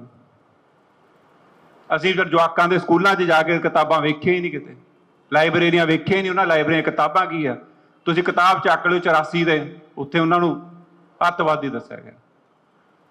ਮੇਰਾ ਬੱਚਾ, ਮੈਂ ਕਹੂੰਗਾ ਬਾਣੀ ਨਾਲ ਜੁੜ, ਸਾਡੇ ਯੋਧਿਆਂ ਦੀਆਂ ਕਹਾਣੀਆਂ ਸੁਣਾਉ, ਪਰ ਜਦੋਂ ਸਕੂਲ 'ਚ ਜਾਊਗਾ, ਉਹ ਲਾਇਬ੍ਰੇਰੀ 'ਚ ਪੜ੍ਹੂਗਾ, ਫਿਰ ਮੈਨੂੰ ਆ ਕੇ ਸਵਾਲ ਕਰੂਗਾ ਵੀ ਤੁਸੀਂ ਤਾਂ ਸੰਤ ਕਹਿੰਦੇ ਸੀ, ਕਿਤਾਬਾਂ 'ਚ ਤਾਂ ਉਹਨਾਂ ਨੂੰ ਅੱਤਵਾਦੀ ਕਹਿੰਦੇ ਆ।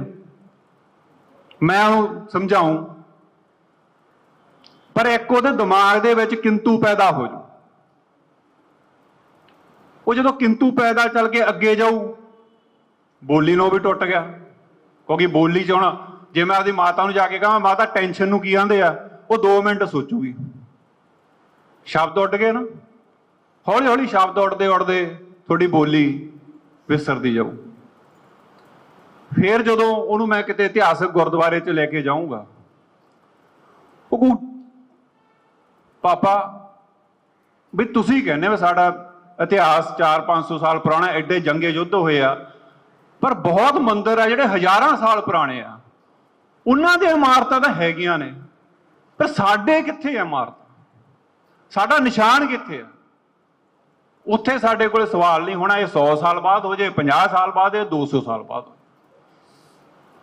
ਔਰ ਇਹਦੇ ਮੇਰੇ ਕੌਣ ਤਾਕਤਾਂ, ਕਿਹੜੀਆਂ ਚੀਜ਼ਾਂ ਵੀ ਜਿਹੜੀਆਂ ਬਾਰ-ਬਾਰ ਇਤਿਹਾਸਕ ਥਾਵਾਂ ਨੂੰ ਬਚਾਉਣ ਦੀ ਥਾਂ ਤੇ ਉਹਨੂੰ ਮਾਰਬਲ ਹੀ ਚੜਾਈ ਜਾਂਦੇ। ਅਸੀਂ ਜਦੋਂ ਮਾਰਬਲ ਚੜਾਉਣਾ ਹੀ ਆ, ਚਲੋ ਜਿੱਥੇ ਲੋੜ ਆ ਉੱਥੇ ਚੜਾਓ ਵੀ, ਪਰ ਜੇ ਚੜਾਉਣਾ ਹੀ ਆ, ਸਾਡੇ ਬਹੁਤ ਯੋਧੇ ਹੋਏ ਨੇ ਜਿਨ੍ਹਾਂ ਦੇ ਘਰਾਂ ਦੇ ਘਰ ਛੱਤਾਂ ਡਿੱਗੀਆਂ ਪਈਆਂ, ਉੱਥੇ ਚੜਾ ਲਓ, ਉਹਨਾਂ ਦੀ ਬਾਂਹ ਫੜ ਲਈਏ, ਉੱਥੇ ਵੀ ਸੇਵਾ ਲਾ ਲਓ, ਪਰ ਉੱਥੇ ਨਹੀਂ ਜਾਣਾ ਅਸੀਂ। ਸੋ ਇਹ ਜਿਹੜੀਆਂ ਇਹ ਬਾਰ-ਬਾਰ ਇਹੀ ਹੁੰਦਾ ਆ, ਸਾਡਾ ਇਤਿਹਾਸ ਨੂੰ ਤੋੜਦੇ ਆਏ ਆ ਤੇ ਇਸ ਦਾ ਇਤਿਹਾਸ ਸਾਡਾ ਟੁੱਟਦਾ ਗਿਆ। ਇਹਦੇ ਵਾਸਤੇ ਸਾਨੂੰ ਹੀ ਆਪਣੀ ਆਉਣ ਵਾਲੀ ਪੀੜ੍ਹੀ ਵਾਸਤੇ ਇਕੱਠੇ ਹੋਣਾ ਪੈਣਾ, ਸੰਘਰਸ਼ੀ ਤੌਰ ਤੇ ਆਪਾਂ ਨੂੰ ਇਹ ਆਵਾਜ਼ ਬੁਲੰਦ ਕਰਨੀ ਪੈਣੀ ਹੈ ਤੇ ਆਪਦੇ ਜਵਾਕਾਂ ਨੂੰ ਕੀ ਪ੍ਰਬੰਧਕ ਕਮੇਟੀਆਂ ਤੋਂ ਉਹਨਾਂ ਨੂੰ ਵੀ ਬੇਨਤੀ ਇਹੀ ਕਰਨੀ ਪੈਣੀ ਆ ਵੀ ਇਹ ਨਾ ਆਪਾਂ ਕੰਡੇ ਵੀਰ ਲਈ ਵੀ ਆਉਣ ਵਾਲੇ ਟਾਈਮ ਸਾਨੂੰ ਇਹ ਦੱਸਣਾ ਪਵੇ। ਮੈਂ ਇੱਕ ਲਾਈਨ ਛੋਟੀ ਜੀ ਗੱਲ ਦੱਸ ਕੇ ਸਮਾਂ ਮੈਂ ਆਪਦਾ ਖਤਮ ਕਰੂੰਗਾ। ਇਹ ਹੋਣਾ ਕੀ ਆ, ਜਦੋਂ ਮੈਂ ਛੋਟਾ ਜਿਹਾ ਸੀਗਾ ਮੈਨੂੰ ਇਹ ਪਤਾ ਸੀ ਬਾਬਾ ਦੀਪ ਸਿੰਘ ਨੇ ਸੀਸ ਦਿੱਤਾ, ਬਸ ਗੱਲ ਖਤਮ, ਸੀਸ ਦਿੱਤਾ ਉਹਦਾ ਦਿੱਤਾ ਹੀ। ਪਰ ਹੁਣ ਹੌਲੀ ਹੌਲੀ ਟਾਈਮ ਪੈ ਗਏ, ਇਹੋ ਜਿਹੇ ਪ੍ਰਚਾਰ ਹੋਣ ਲੱਗ ਗਏ, ਕੋਈ ਕਹਿੰਦਾ ਨਹੀਂ ਜੀ ਸੀਸ ਨਹੀਂ, ਸਾਹ ਨੜੀ ਕੱਟੀ ਸੀ, ਆ ਗਿਆ ਨਾ ਕਿੰਤੂ, ਮਤਲਬ ਸ਼ੱਕ ਪੈਦਾ ਹੋਣ ਲੱਗ ਗਈ ਨਾ। ਉਹ ਇਹ ਤਰੀਕੇ ਨਾਲ ਜਿਹੜਾ ਪ੍ਰਚਾਰ ਆ, ਜਿਹੜਾ ਸਿਸਟਮ ਹੈ ਚੱਲੀ ਜਾਂਦਾ, ਉਹ ਆਪਣੀਆਂ ਹੌਲੀ ਹੌਲੀ ਜੜ੍ਹਾਂ ਖਤਮ ਕਰੀ ਜਾਂਦਾ। ਸੋ ਅਸੀਂ ਇੱਥੇ ਇਕੱਠੇ ਹੋਏ ਹਾਂ, ਬਹੁਤਾ ਸਮਾਂ ਨਾ ਲੈ ਕੇ ਅਸੀਂ ਇਹੀ ਬੇਨਤੀ ਕਰਦੇ ਹਾਂ, ਅਸੀਂ ਮਿਸਲ ਸਤਲੁਜ ਬਣਿਓ, ਆਪਦੀ ਸਿੱਖ ਹੋਣ ਦੇ ਨਾਂ ਤੇ ਪਹਿਲਾਂ ਸਾਡਾ ਫਰਜ਼ ਆ, ਅਸੀਂ ਨਾਲ ਹੈ, ਜੋ ਵੀ ਸੰਗਤ ਫੈਸਲਾ ਕਰੂਗੀ, ਪਰ ਅਸੀਂ ਆਪਦੀਆਂ ਪੁਰਾਤਨ ਚੀਜ਼ਾਂ ਨੂੰ ਬਚਾਈਏ। ਸੋ ਵਾਹਿਗੁਰੂ ਜੀ ਕਾ ਖਾਲਸਾ, ਵਾਹਿਗੁਰੂ ਜੀ ਕੀ ਫਤਿਹ। ਸ਼੍ਰੀ ਗੁਰੂ ਤੇਗ ਬਹਾਦਰ ਸਾਹਿਬ ਜੀ ਦੀ ਯਾਦ 'ਚ ਬਣੇ ਇਸ ਪਵਿੱਤਰ ਸਥਾਨ ਤੇ ਇਕੱਤਰ ਹੋਈ ਸਾਧ ਸੰਗਤ ਦੀ ਸਭ ਤੋਂ ਪਹਿਲਾਂ ਫਤਿਹ ਸਾਂਝੀ ਕਰੀਏ ਜੀ। ਵਾਹਿਗੁਰੂ ਜੀ ਕਾ ਖਾਲਸਾ, ਵਾਹਿਗੁਰੂ ਜੀ ਕੀ ਫਤਿਹ।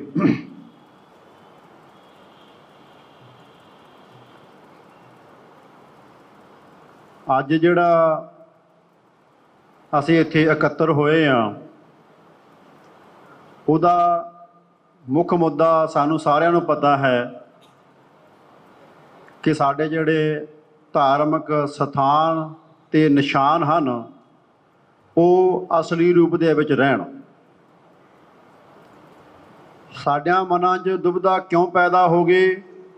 ਕਿਉਂਕਿ ਅਸੀਂ ਹੋਰ ਬਹੁਤ ਕੁਝ ਨਕਲੀ ਵੇਖਣ ਲੱਗ ਗਏ। ਪਹਿਲਾਂ ਤਸਵੀਰਾਂ, ਫਿਰ ਫਿਲਮਾਂ, ਉਸ ਤੋਂ ਬਾਅਦ ਨਕਲੀ ਇਮਾਰਤਾਂ। ਇਹ ਸਮੇਂ ਦਾ ਗੇੜ ਹੈ ਕਿ ਸਾਡੇ ਇੱਥੋਂ ਜਿਹੜੇ ਸ਼੍ਰੋਮਣੀ ਗੁਰਦੁਆਰਾ ਪ੍ਰਬੰਧਕ ਕਮੇਟੀ ਦੇ ਨੁਮਾਇੰਦੇ ਨੇ ਉਹ ਵੀ ਸੰਘਰਸ਼ ਦੇ ਦਾਅਵੇਦਾਰ ਹਨ। ਸ਼੍ਰੋਮਣੀ ਕਮੇਟੀ ਦੇ ਸਕੱਤਰ ਨੇ ਜਿਹੜੇ ਉਹ ਵੀ ਸੰਘਰਸ਼ ਦੇ ਦਾਅਵੇਦਾਰ ਹਨ। ਸ਼੍ਰੋਮਣੀ ਕਮੇਟੀ ਦੇ ਜਿਹੜੇ ਪ੍ਰਧਾਨ ਜੀ ਨੇ ਉਹ ਵੀ ਸੰਘਰਸ਼ ਦੇ ਦਾਅਵੇਦਾਰ ਹਨ। ਤਾਂ ਵੇਖਣ ਵਾਲੀ ਗੱਲ ਇੰਨੀ ਹੈ ਕਿ ਜਿਹਨੂੰ ਅਸੀਂ ਸੰਘਰਸ਼ ਕਹਿੰਦੇ ਹਾਂ, ਉਸ ਦੌਰਾਨ ਕਈ ਹਜ਼ਾਰ ਬੰਦੇ ਦੀ ਜਾਨ ਗਈ। ਅਸੀਂ ਸਾਰੀ ਦੁਨੀਆ ਸਾਹਮਣੇ ਕਹਿੰਦੇ ਹਾਂ ਕਿ ਸਾਡਾ ਨੁਕਸਾਨ ਹੋਇਆ, ਪਰ ਜੇ ਜੰਗ ਦੇ ਪੱਖ ਤੋਂ ਵੇਖੋਗੇ ਕਿ ਜਿੰਨੇ ਸਾਡੇ ਬੰਦਿਆਂ ਦਾ ਜਾਨੀ ਨੁਕਸਾਨ ਹੋਇਆ ਉਹ ਅਸੀਂ ਬੰਦੇ ਦੁਬਾਰਾ ਪੈਦਾ ਕਰ ਸਕਦੇ ਹਾਂ। ਪਰ ਜਿਹੜੀਆਂ ਇਤਿਹਾਸਕ ਥਾਵਾਂ ਨੇ ਇਹਨਾਂ ਦਾ ਨੁਕਸਾਨ ਹੋਇਆ, ਸਿੱਖ ਭਾਵੇਂ ਇਦੋਂ ਦੁੱਗਣੀ ਕੁਰਬਾਨੀ ਦੇ ਲੈਣ, ਇੱਕ ਨਿਸ਼ਾਨੀ ਪੈਦਾ ਨਹੀਂ ਕਰ ਸਕਦੇ ਗੁਰੂ ਦੀ।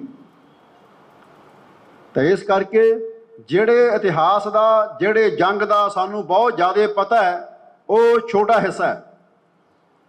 ਵੱਡਾ ਹਿੱਸਾ ਉਹ ਹੈ ਜਿਹੜਾ ਤੁਹਾਡੀ ਉਹ ਜ਼ਿੰਦਗੀ ਨੂੰ ਘੜਦਾ ਹੈ। ਉਹ ਅੱਖਰ, ਉਹ ਪਹਿਰਾਵਾ, ਉਹ ਦਿਸ਼ਾਵਾਂ, ਉਹ ਆਕਾਰ। ਤਾਂ ਅਸਲੀ ਮਸਲਾ ਇਸ ਗੱਲ ਦਾ ਹੈ ਕਿ ਅਸੀਂ ਇਹ ਸਾਰੇ ਸਮੁੱਚੇ ਵਰਤਾਰੇ ਨੂੰ ਕਿਵੇਂ ਸਮਝਦੇ ਹਾਂ। ਇਹ ਕਿਉਂ ਹੋ ਗਿਆ ਕਿ ਅਸੀਂ ਆਪਣੇ ਗੁਰਦੁਆਰੇ ਢਾਉਣ ਨੂੰ ਇੰਨੇ ਕਾਹਲੇ ਕਿਉਂ ਆ? ਤੁਸੀਂ ਜੇ ਦੂਜਾ ਜਿਹੜਾ ਪੰਜਾਬ ਪਾਕਿਸਤਾਨ 'ਚ ਰਹਿ ਗਿਆ, ਉੱਥੇ ਲੋਕੀ ਇੰਨੀ ਛੇਤੀ ਆਪਣੇ ਘਰ ਨਹੀਂ ਢਾਉਂਦੇ। ਸਾਡੇ ਇੱਕ ਮਿੱਤਰ ਦਾ ਦਾਦਾ 47 'ਚ ਆਪਣਾ ਘਰ ਪਿੰਡ ਦੇ ਬਾਹਰਲੇ ਪਾਸੇ ਛੱਡ ਕੇ ਆਇਆ ਸੀ। ਜਦੋਂ 2006 'ਚ ਉਹ ਮੁੰਡਾ ਗਿਆ, ਦਾਦੇ ਦੇ ਦੱਸੇ ਮੁਤਾਬਕ ਕਿ ਆਪਣਾ ਘਰ ਨਹਿਰ ਵਾਲੇ ਪਾਸਿਓਂ ਪਹਿਲਾਂ ਸੀ, ਤੇ 2005 ਜਾਂ 6 'ਚ ਵੀ ਉਹ ਘਰ ਨਹਿਰ ਵਾਲੇ ਪਾਸਿਓਂ ਪਹਿਲਾਂ ਸੀ। ਸਾਡੇ ਇੱਥੇ ਜਿਹੜੀ ਇਹ ਹੋੜ ਲੱਗੀ ਹੋਈ ਹੈ ਕਿ ਢਾਹ ਕੇ ਹੋਰ ਨਵਾਂ ਕਰੋ, ਹੋਰ ਸੋਹਣਾ ਕਰੋ। ਉਹ ਸਾਹਮਣੇ ਵੱਡਾ ਬੋਰਡ ਲੱਗਿਆ ਤਖ਼ਤ ਸਾਹਿਬ ਦੇ ਸਾਹਮਣੇ ਵੱਡਾ ਕਰਕੇ, ਸੁੰਦਰੀਕਰਨ। ਗੁਰੂ ਦੀ ਯਾਦ ਜੈਸੀ ਵੀ ਹੈ ਉਹ ਸੁੰਦਰ ਹੈ। ਉਹਦੇ ਰੰਗ ਦਾ ਮਸਲਾ ਨਹੀਂ ਹੈ ਕਿ ਉਹ ਚਿੱਟੀ ਹੈ ਕਿ ਕਾਲੀ ਹੈ, ਉਹ ਗੁਰੂ ਦੀ ਹੈ, ਇਹੀ ਮਸਲਾ ਹੈ। ਮੈਂ ਹੁਣੇ ਇਹਨਾਂ ਸੱਜਣਾਂ ਨੂੰ, ਜ਼ਿੰਮੇਵਾਰਾਂ ਨੂੰ ਮਿਲਿਆ ਤਾਂ ਉਹ ਜਿਹੜਾ ਦੱਸ ਰਹੇ ਸੀ ਅਸੀਂ ਕੀ ਕਰ ਰਹੇ ਹਾਂ, ਉਹ ਇਹੀ ਸੀਗਾ, ਅਸੀਂ ਵੱਡਾ ਕਰ ਰਹੇ ਹਾਂ, ਅਸੀਂ ਸੋਹਣਾ ਕਰ ਰਹੇ ਹਾਂ। ਧਰਮ ਵਜੋਂ, ਇਤਿਹਾਸ ਵਜੋਂ, ਵਿਰਾਸਤ ਵਜੋਂ ਸੋਹਣਾ ਤੇ ਵੱਡਾ ਨਹੀਂ ਚਾਹੀਦਾ, ਅਸਲੀ ਚਾਹੀਦਾ। ਦੂਸਰੀ ਬੇਨਤੀ, ਜਿੰਨਿਆਂ ਵੀ ਸੱਜਣਾਂ ਨੂੰ ਮੈਂ ਮਿਲਿਆ, ਜਦੋਂ ਤੋਂ ਇਹ ਸੀਸੇ ਤੇ ਰੌਲਾ ਪਿਆ ਉਦੋਂ ਤੋਂ ਸਭ ਨੇ ਲੱਭਿਆ ਕਿ ਕੌਣ ਹੈ ਇਹ ਨਾਂ ਦਾ ਬੰਦਾ। ਪਹਿਲਾਂ ਜਿਨ੍ਹਾਂ ਨੂੰ ਮਿਲਣ ਦੀ ਕੋਸ਼ਿਸ਼ ਕੀਤੀ ਉਹਨਾਂ ਨੇ ਸੁਣਿਆ ਨਹੀਂ। ਇਹਦਾ ਮਤਲਬ ਗੁਰੂ ਦੀ ਗੱਲ ਦਾ ਕੋਈ ਮਹੱਤਵ ਨਹੀਂ ਹੈ, ਗੁਰੂ ਦੇ ਥਾਂ ਦਾ ਮਹੱਤਵ ਵੀ ਨਹੀਂ ਹੈ ਕਿ ਦੁਨੀਆ ਤੁਹਾਡੇ ਤੇ ਸਵਾਲ ਨਾ ਕਰ ਦੇਵੇ, ਇਹਦਾ ਡਰ ਹੈ। ਤਾਂ ਵੱਡਾ ਭਾਈ ਕੀ ਹੈ ਸਾਡੇ ਵਾਸਤੇ? ਛਿੱਤਰ ਦੁਨੀਆ ਦਾ ਕਿ ਗੁਰੂ ਦਾ ਪਿਆਰ? ਇਹ ਗੱਲ ਮੂਲੋਂ ਹੀ ਗਲਤ ਹੈ। ਇਹੀ ਮਸਲੇ ਪੈਦਾ ਕਰਦੀ ਹੈ। ਸੰਗਤ ਵਜੋਂ ਅਸੀਂ ਕਿੰਨੇ ਕੁ ਸਿਆਣੇ ਹੋ ਸਕਦੇ ਹਾਂ? ਸਾਡੇ ਤੋਂ ਗਲਤੀ ਹੋ ਸਕਦੀ ਹੈ, ਸਾਨੂੰ ਕੀ ਪਤਾ ਹੈ।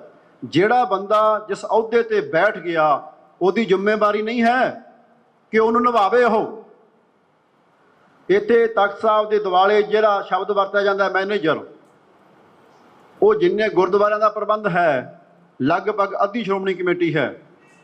ਭਾਈ ਇਸ ਅਹੁਦੇ ਤੇ ਬੈਠਣ ਵਾਲੇ ਬੰਦੇ ਦੀ ਜ਼ਿੰਮੇਵਾਰੀ ਹੈ ਸਭ ਤੋਂ ਵੱਡੀ ਕਿ ਜੋ ਇੱਥੇ ਵਾਪਰ ਰਿਹਾ ਹੈ ਉਹ ਸਹੀ ਵਾਪਰੇ। ਸਾਡੇ ਤੋਂ ਭੁੱਲ ਚੁੱਕ ਹੋ ਸਕਦੀ ਆਮ ਸ਼ਹਿਰੀਆਂ ਤੋਂ, ਪਰ ਪ੍ਰਬੰਧਕ ਨੂੰ ਮਾਫੀ ਨਹੀਂ ਹੋ ਸਕਦੀ ਇਸ ਗੱਲ ਦੀ। ਇੱਥੇ ਸੱਜਣ ਬੈਠੇ ਨੇ ਜਿਨ੍ਹਾਂ ਦੇ ਕਹਿਣ ਤੇ ਅਸੀਂ ਉਹਨਾਂ ਨੂੰ ਮਿਲੇ। ਗੁਰਬਾਣੀ 'ਚ ਇੱਕ ਪੰਕਤੀ ਹੈ ਕਿ ਜੋ ਜਿਉ ਹੋਏ ਸੋ ਉਗਵੈ। ਉਹ ਆਏ, ਅਸੀਂ ਗੱਲ ਕਹਿਣ ਦਾ ਸਮਾਂ ਦਿੱਤਾ, ਉਹ ਗੱਲ ਕਹਿ ਕੇ ਚਲੇ ਗਏ। ਸਾਨੂੰ ਸੁਣਨਾ ਜ਼ਰੂਰੀ ਨਹੀਂ ਸਮਝਿਆ। ਇਹ ਗੱਲ ਕੋਈ ਅਲੋਕਾਰ ਨਹੀਂ ਹੈ। ਪਰਸੋਂ ਸ਼ਾਮੀ ਜਿਹੜਾ ਸ਼੍ਰੋਮਣੀ ਗੁਰਦੁਆਰਾ ਪ੍ਰਬੰਧਕ ਕਮੇਟੀ ਦੇ ਸਫ਼ੇ ਤੋਂ ਖਬਰ ਪਈ, ਜਿਹੜੀ ਅਖਬਾਰਾਂ 'ਚ ਛਪੀ, ਅਸੀਂ ਉਹ ਖਬਰ ਉਹਨਾਂ ਨੂੰ ਦਿਖਾਈ ਵੀ ਕਿ ਭਾਈ ਇਹ ਕਿਹਨੂੰ ਕਹਿ ਰਹੇ ਹੋ ਕਿ ਸੰਗਤਾਂ ਨੂੰ ਭਰਮ ਭੁਲੇਖਾ ਪਾ ਰਹੇ ਨੇ, ਸੰਗਤ ਸੁਚੇਤ ਰਹੇ। ਜਿਹਦੇ ਨਾਲ ਗੱਲ ਕਰੀਦੀ ਹੈ ਉਹਦੀ ਪਹਿਲੀ ਸ਼ਰਤ ਉਹਨੂੰ ਬਰਾਬਰ ਤੇ ਮੰਨਣਾ ਹੁੰਦਾ ਹੈ। ਜਿਹਨੂੰ ਭਰਮ ਭੁਲੇਖੇ ਪਾਉਣ ਵਾਲੇ ਕਿਹਾ ਗਿਆ ਇਹਦਾ ਮਤਲਬ ਉਹ ਸੰਗਤ ਨਹੀਂ ਹਨ। ਦੁਨੀਆ 'ਚ ਜਿੱਥੇ ਵੀ ਰਾਜੀਨਾਮਾ ਹੁੰਦਾ ਹੈ, ਅਸਲੀ ਰਾਜੀਨਾਮਾ ਹੁੰਦਾ ਹੈ, ਗੱਲ ਮੁੱਕਦੀ ਹੈ ਜਿੱਥੇ ਵੀ ਜਾ ਕੇ ਉਹਦੀ ਬੁਨਿਆਦੀ ਸ਼ਰਤ ਬੰਦਿਆਂ ਨੂੰ ਬਰਾਬਰ ਦੇ ਮੰਨਣਾ ਹੁੰਦਾ ਹੈ। ਅਮਰੀਕਾ ਨੇ ਤਾਲਿਬਾਨਾਂ ਨਾਲ ਗੱਲ ਕੀਤੀ, ਪਹਿਲਾਂ ਸਾਰੇ ਕੈਦੀ ਛੱਡੇ ਗਏ ਇਹ ਸਬੂਤ ਦੇਣ ਲਈ ਕਿ ਤੁਸੀਂ ਬਰਾਬਰ ਤੇ ਹੋ। ਸਾਨੂੰ ਗੱਲਬਾਤ ਦਾ ਸੁਨੇਹਾ ਮਿਲਿਆ, ਇੱਥੋਂ ਜਵਾਨੀ ਕਹੇ ਗਏ, ਪਰ ਸੰਗਤ ਵੇਖ ਲਵੇ ਇੱਥੇ ਕਿ ਉਹ ਸੱਜਣ ਉੱਠ ਕੇ ਚਲੇ ਗਏ। ਇਹ ਸਬੂਤ ਹੈ ਕਿ ਗੱਲ ਦੀ ਇੱਛਾ ਨਹੀਂ ਹੈ, ਵਿਖਾਵਾ ਜ਼ਰੂਰ ਹੈ। ਮੋਟਰ ਸਾਹਿਬ ਯਾਦ ਰੱਖੋ ਇਹ ਗੱਲ ਨੂੰ। ਇਹ ਸਾਹਮਣੇ ਆਏ, ਗੱਲ ਕਹੀ, ਚਲੇ ਗਏ ਬਿਨਾਂ ਸੁਣੇ ਤੋਂ। ਉਹਨਾਂ ਦੀ ਜ਼ਿੰਮੇਵਾਰੀ ਹੈ ਗੱਲ ਸੁਣਨੀ। ਇਹ ਜੱਦੀ ਜਾਇਦਾਦ ਨਹੀਂ ਹੈ। ਸਮੇਂ ਦੇ ਗੇੜ ਨਾਲ ਸੇਵਾ ਸੰਭਾਲ ਦਾ ਮੌਕਾ ਮਿਲ ਗਿਆ ਤਾਂ ਕੋਈ ਰਾਜਾ ਨਹੀਂ ਹੋ ਸਕਦਾ।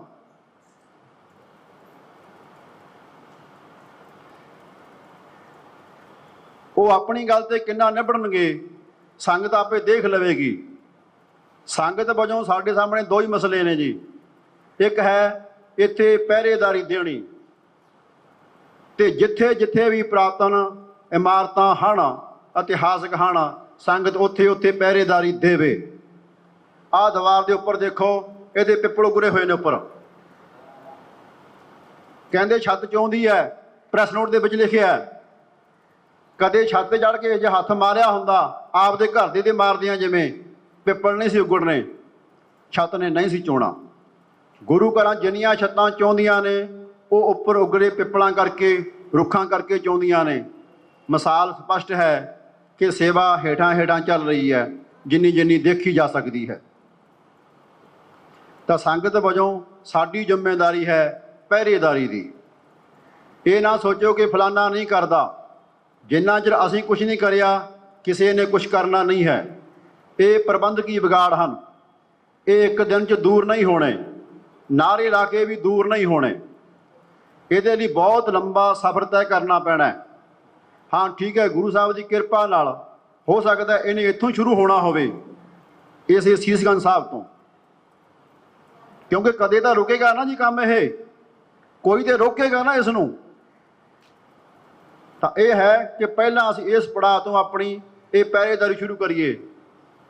ਪਹਿਲਾਂ ਵੀ ਉਹਨਾਂ ਨੇ ਸੰਗਤਾਂ ਦੀ ਗੱਲ ਮੰਨੀ ਸੀ, ਪਰ ਜਦੋਂ ਸਮਾਪਤੀ ਹੋਈ ਉਹਦਾ ਰੂਪ ਹੋਰ ਹੋ ਗਿਆ। ਕੱਲ੍ਹ ਨੂੰ ਖਬਰ ਛਪੇਗੀ, ਉਹਦਾ ਜੇ ਰੂਪ ਹੋਰ ਹੋ ਜਾਏਗਾ, ਘਬਰਾਇਓ ਨਾ। ਇੱਦਾਂ ਹਜ਼ਾਰਾਂ ਵਾਰ ਹੋਇਆ ਪਹਿਲਾਂ। ਕਿਸੇ ਦੀ ਖਬਰ ਤੇ ਯਕੀਨ ਨਹੀਂ ਕਰਨਾ ਹੈ, ਮੂੰਹ ਦੀ ਕਹੀ ਗੱਲ ਤੇ ਯਕੀਨ ਵੀ ਨਹੀਂ ਕਰਨਾ ਹੈ, ਕਿਉਂਕਿ ਬਹੁਤ ਵਾਰੀ ਯਕੀਨ ਟੁੱਟਿਆ ਸੰਗਤਾਂ ਦਾ। ਘੱਟੋ ਘੱਟ ਐਸਾ ਜ਼ਿੰਮੇਵਾਰ ਬੰਦਾ ਦੇਣ, ਐਸਾ ਲਿਖਤੀ ਸਬੂਤ ਪੈਦਾ ਕਰਨ, ਕਿਉਂਕਿ ਇੱਥੇ ਬਾਰ-ਬਾਰ ਕਿਹਾ ਗਿਆ ਕਿ ਸ਼੍ਰੋਮਣੀ ਕਮੇਟੀ ਦੇ ਪ੍ਰਧਾਨ ਦੇ ਹੁਕਮਾਂ ਨਾਲ ਇਹ ਕੰਮ ਚਾਲੂ ਕੀਤਾ ਗਿਆ, ਉਹਨਾਂ ਦੇ ਹੁਕਮਾਂ ਨਾਲ ਰੋਕਿਆ ਗਿਆ ਤੇ ਭਾਈ ਫਿਰ ਉਹਦੇ ਹੁਕਮਾਂ ਨਾਲ ਫਿਰ ਚੱਲ ਜਾਏਗਾ। ਸੰਗਤ ਕਿੱਥੇ ਹੈ ਫਿਰ? ਨਾ ਉਹਨੂੰ ਪੁੱਛ ਕੇ ਸ਼ੁਰੂ ਕੀਤਾ, ਨਾ ਉਹਨੂੰ ਪੁੱਛ ਕੇ ਬੰਦ ਕੀਤਾ, ਫਿਰ ਸ਼ੁਰੂ ਕਰ ਲੈਣਗੇ। ਇਹ ਸਾਡੇ ਸੱਜਣ ਪੜ੍ਹੇ ਹੋਏ ਨੇ ਕਾਨੂੰਨ ਦਾ ਇੱਕ ਤਰੀਕਾ ਹੁੰਦਾ ਹੈ, ਤਰੀਕਾ ਪਾਈ ਜਾਓ, ਗਰੀਬ ਬੰਦਾ ਪੋਲਾ ਹੋ ਜਾਂਦਾ ਹੈ।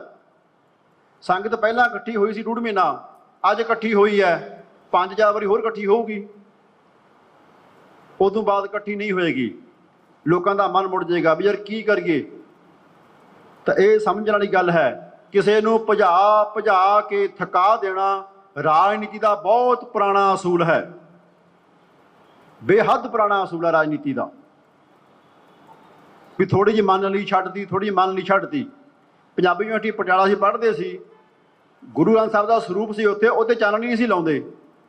8 ਸਾਲਾਂ 'ਚ 3 ਵਾਰ ਲੜਕੇ ਲਵਾਈ, ਉਹ ਫੇਰ ਲਾ ਦਿੰਦੇ ਸੀ। ਅਖੀਰ ਨੂੰ ਬੰਦੇ ਪੋਲੇ ਹੋ ਜਾਂਦੇ ਆ। ਜਿਹੜੇ ਪ੍ਰਬੰਧਕੀ ਵਿਗਾੜ ਨੇ ਉਹਨਾਂ ਵਾਸਤੇ ਲੰਬਾ ਸਫ਼ਰ ਤੈਅ ਕਰਨਾ ਪਵੇਗਾ।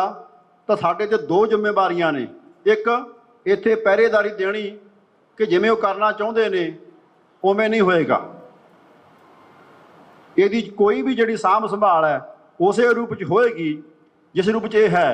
ਇਸ ਤੋਂ ਵੀ ਅਗਲਾ, ਜੇ ਪੰਥ ਹੰਬਲਾ ਮਾਰੇ ਤਾਂ ਜਿਹੜੀਆਂ ਥਾਵਾਂ 'ਤੇ ਪੱਥਰ ਲਾ ਕੇ ਇੱਟਾਂ ਨੂੰ ਢੱਕ ਦਿੱਤਾ ਗਿਆ ਹੈ, ਸਾਨੂੰ ਪੁੱਛਣਾ ਚਾਹੀਦਾ ਮਹਾਰਾਜ ਨੂੰ ਕਿ ਪੱਥਰ ਪੱਟੀਆਂ ਉਹ ਸਾਮੀਆਂ ਰਹਿਣਗੀਆਂ ਕਿ ਨਹੀਂ ਰਹਿਣਗੀਆਂ।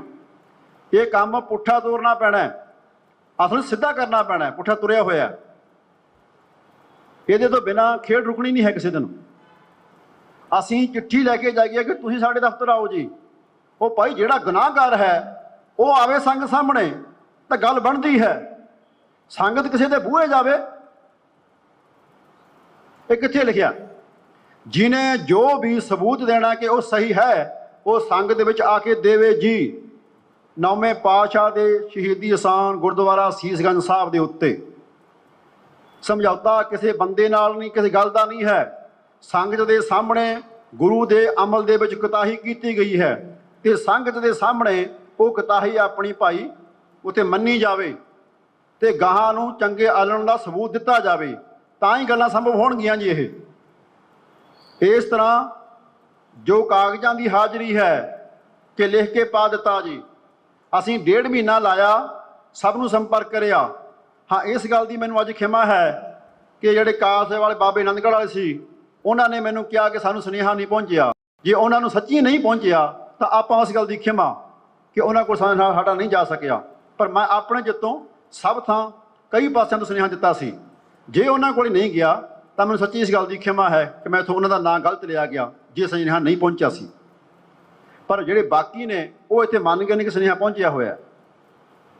ਤਾਂ ਅਗਲੀ ਕਾਰਵਾਈ ਵਾਸਤੇ ਉਹਨਾਂ ਕੋਲੇ ਕਿੰਨਾ ਸਮਾਂ ਹੈ ਇਹ ਸੰਗਤ ਫੈਸਲਾ ਕਰ ਲਵੇ।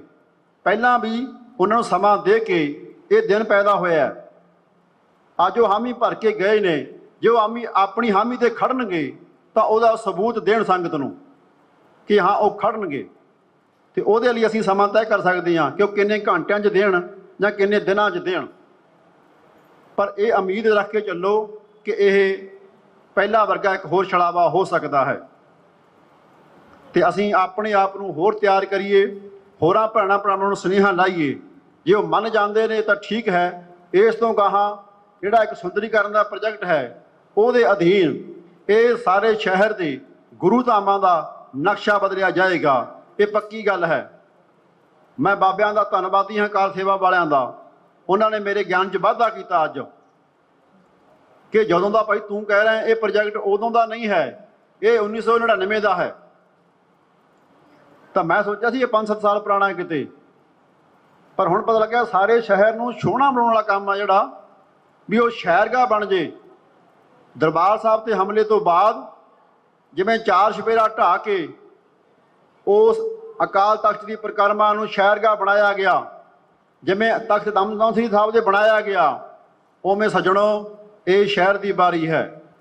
ਸੁੰਦਰੀਕਰਨ ਦਾ ਮਤਲਬ ਇਹ ਹੈ ਕਿ ਤੁਹਾਡਾ ਪੁਰਾਣਾ ਸਭ ਕੁਝ ਢਾਹ ਦਿੱਤਾ ਜਾਵੇ ਜਾਂ ਉਹਨੂੰ ਰੰਗ ਪਿੱਟ ਕੇ ਉਹਨੂੰ ਸੋਹਣਾ ਬਣਾ ਦਿੱਤਾ ਜਾਵੇ ਦੁਨੀਆ ਦੇ ਹਿਸਾਬ ਨਾਲ।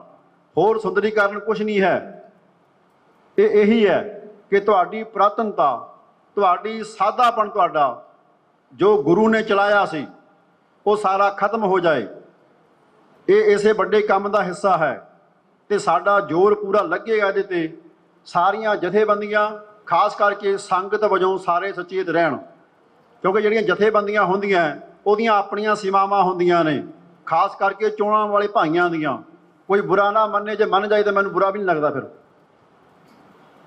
ਪਰ ਇਹ ਜ਼ਰੂਰੀ ਹੈ ਕਿਉਂਕਿ ਜਿੰਨਾ ਚਿਰ ਨਿਸਕਾਮ ਸੇਵਕ ਜਥਾ ਅਸਲ 'ਚ ਸੰਗਤੀ ਰੂਪ 'ਚ ਨਹੀਂ ਹੈ, ਉਹਨਾਂ ਚਿਰ ਇਹਨਾਂ ਬੰਦਿਆਂ ਤੋਂ ਖਰਾਬੀ ਹੋਏਗੀ ਤੇ ਕੁਛ ਜਾਣ ਕੇ ਕਰਨਗੇ ਵੀ। ਸਾਡਾ ਜਿਹੜਾ ਪ੍ਰਬੰਧ ਹੈ ਉਹਦੇ 'ਚ ਬਹੁਤੀ ਆਜ਼ਾਦੀ ਹੈ ਵੀ ਨਹੀਂ ਹੈ ਤੇ ਸਾਨੂੰ ਇਹ ਅਖੀਰ ਨੂੰ ਆਪਣਾ ਪ੍ਰਬੰਧ ਖੜਾ ਕਰਨਾ ਪੈਣਾ ਹੈ। ਗਿਆਨ ਧਿਆਨ ਦਾ ਵੀ, ਇਹ ਗੁਰੂ ਘਰਾਂ ਦੀ ਸੇਵਾ ਸੰਭਾਲ ਦਾ ਵੀ।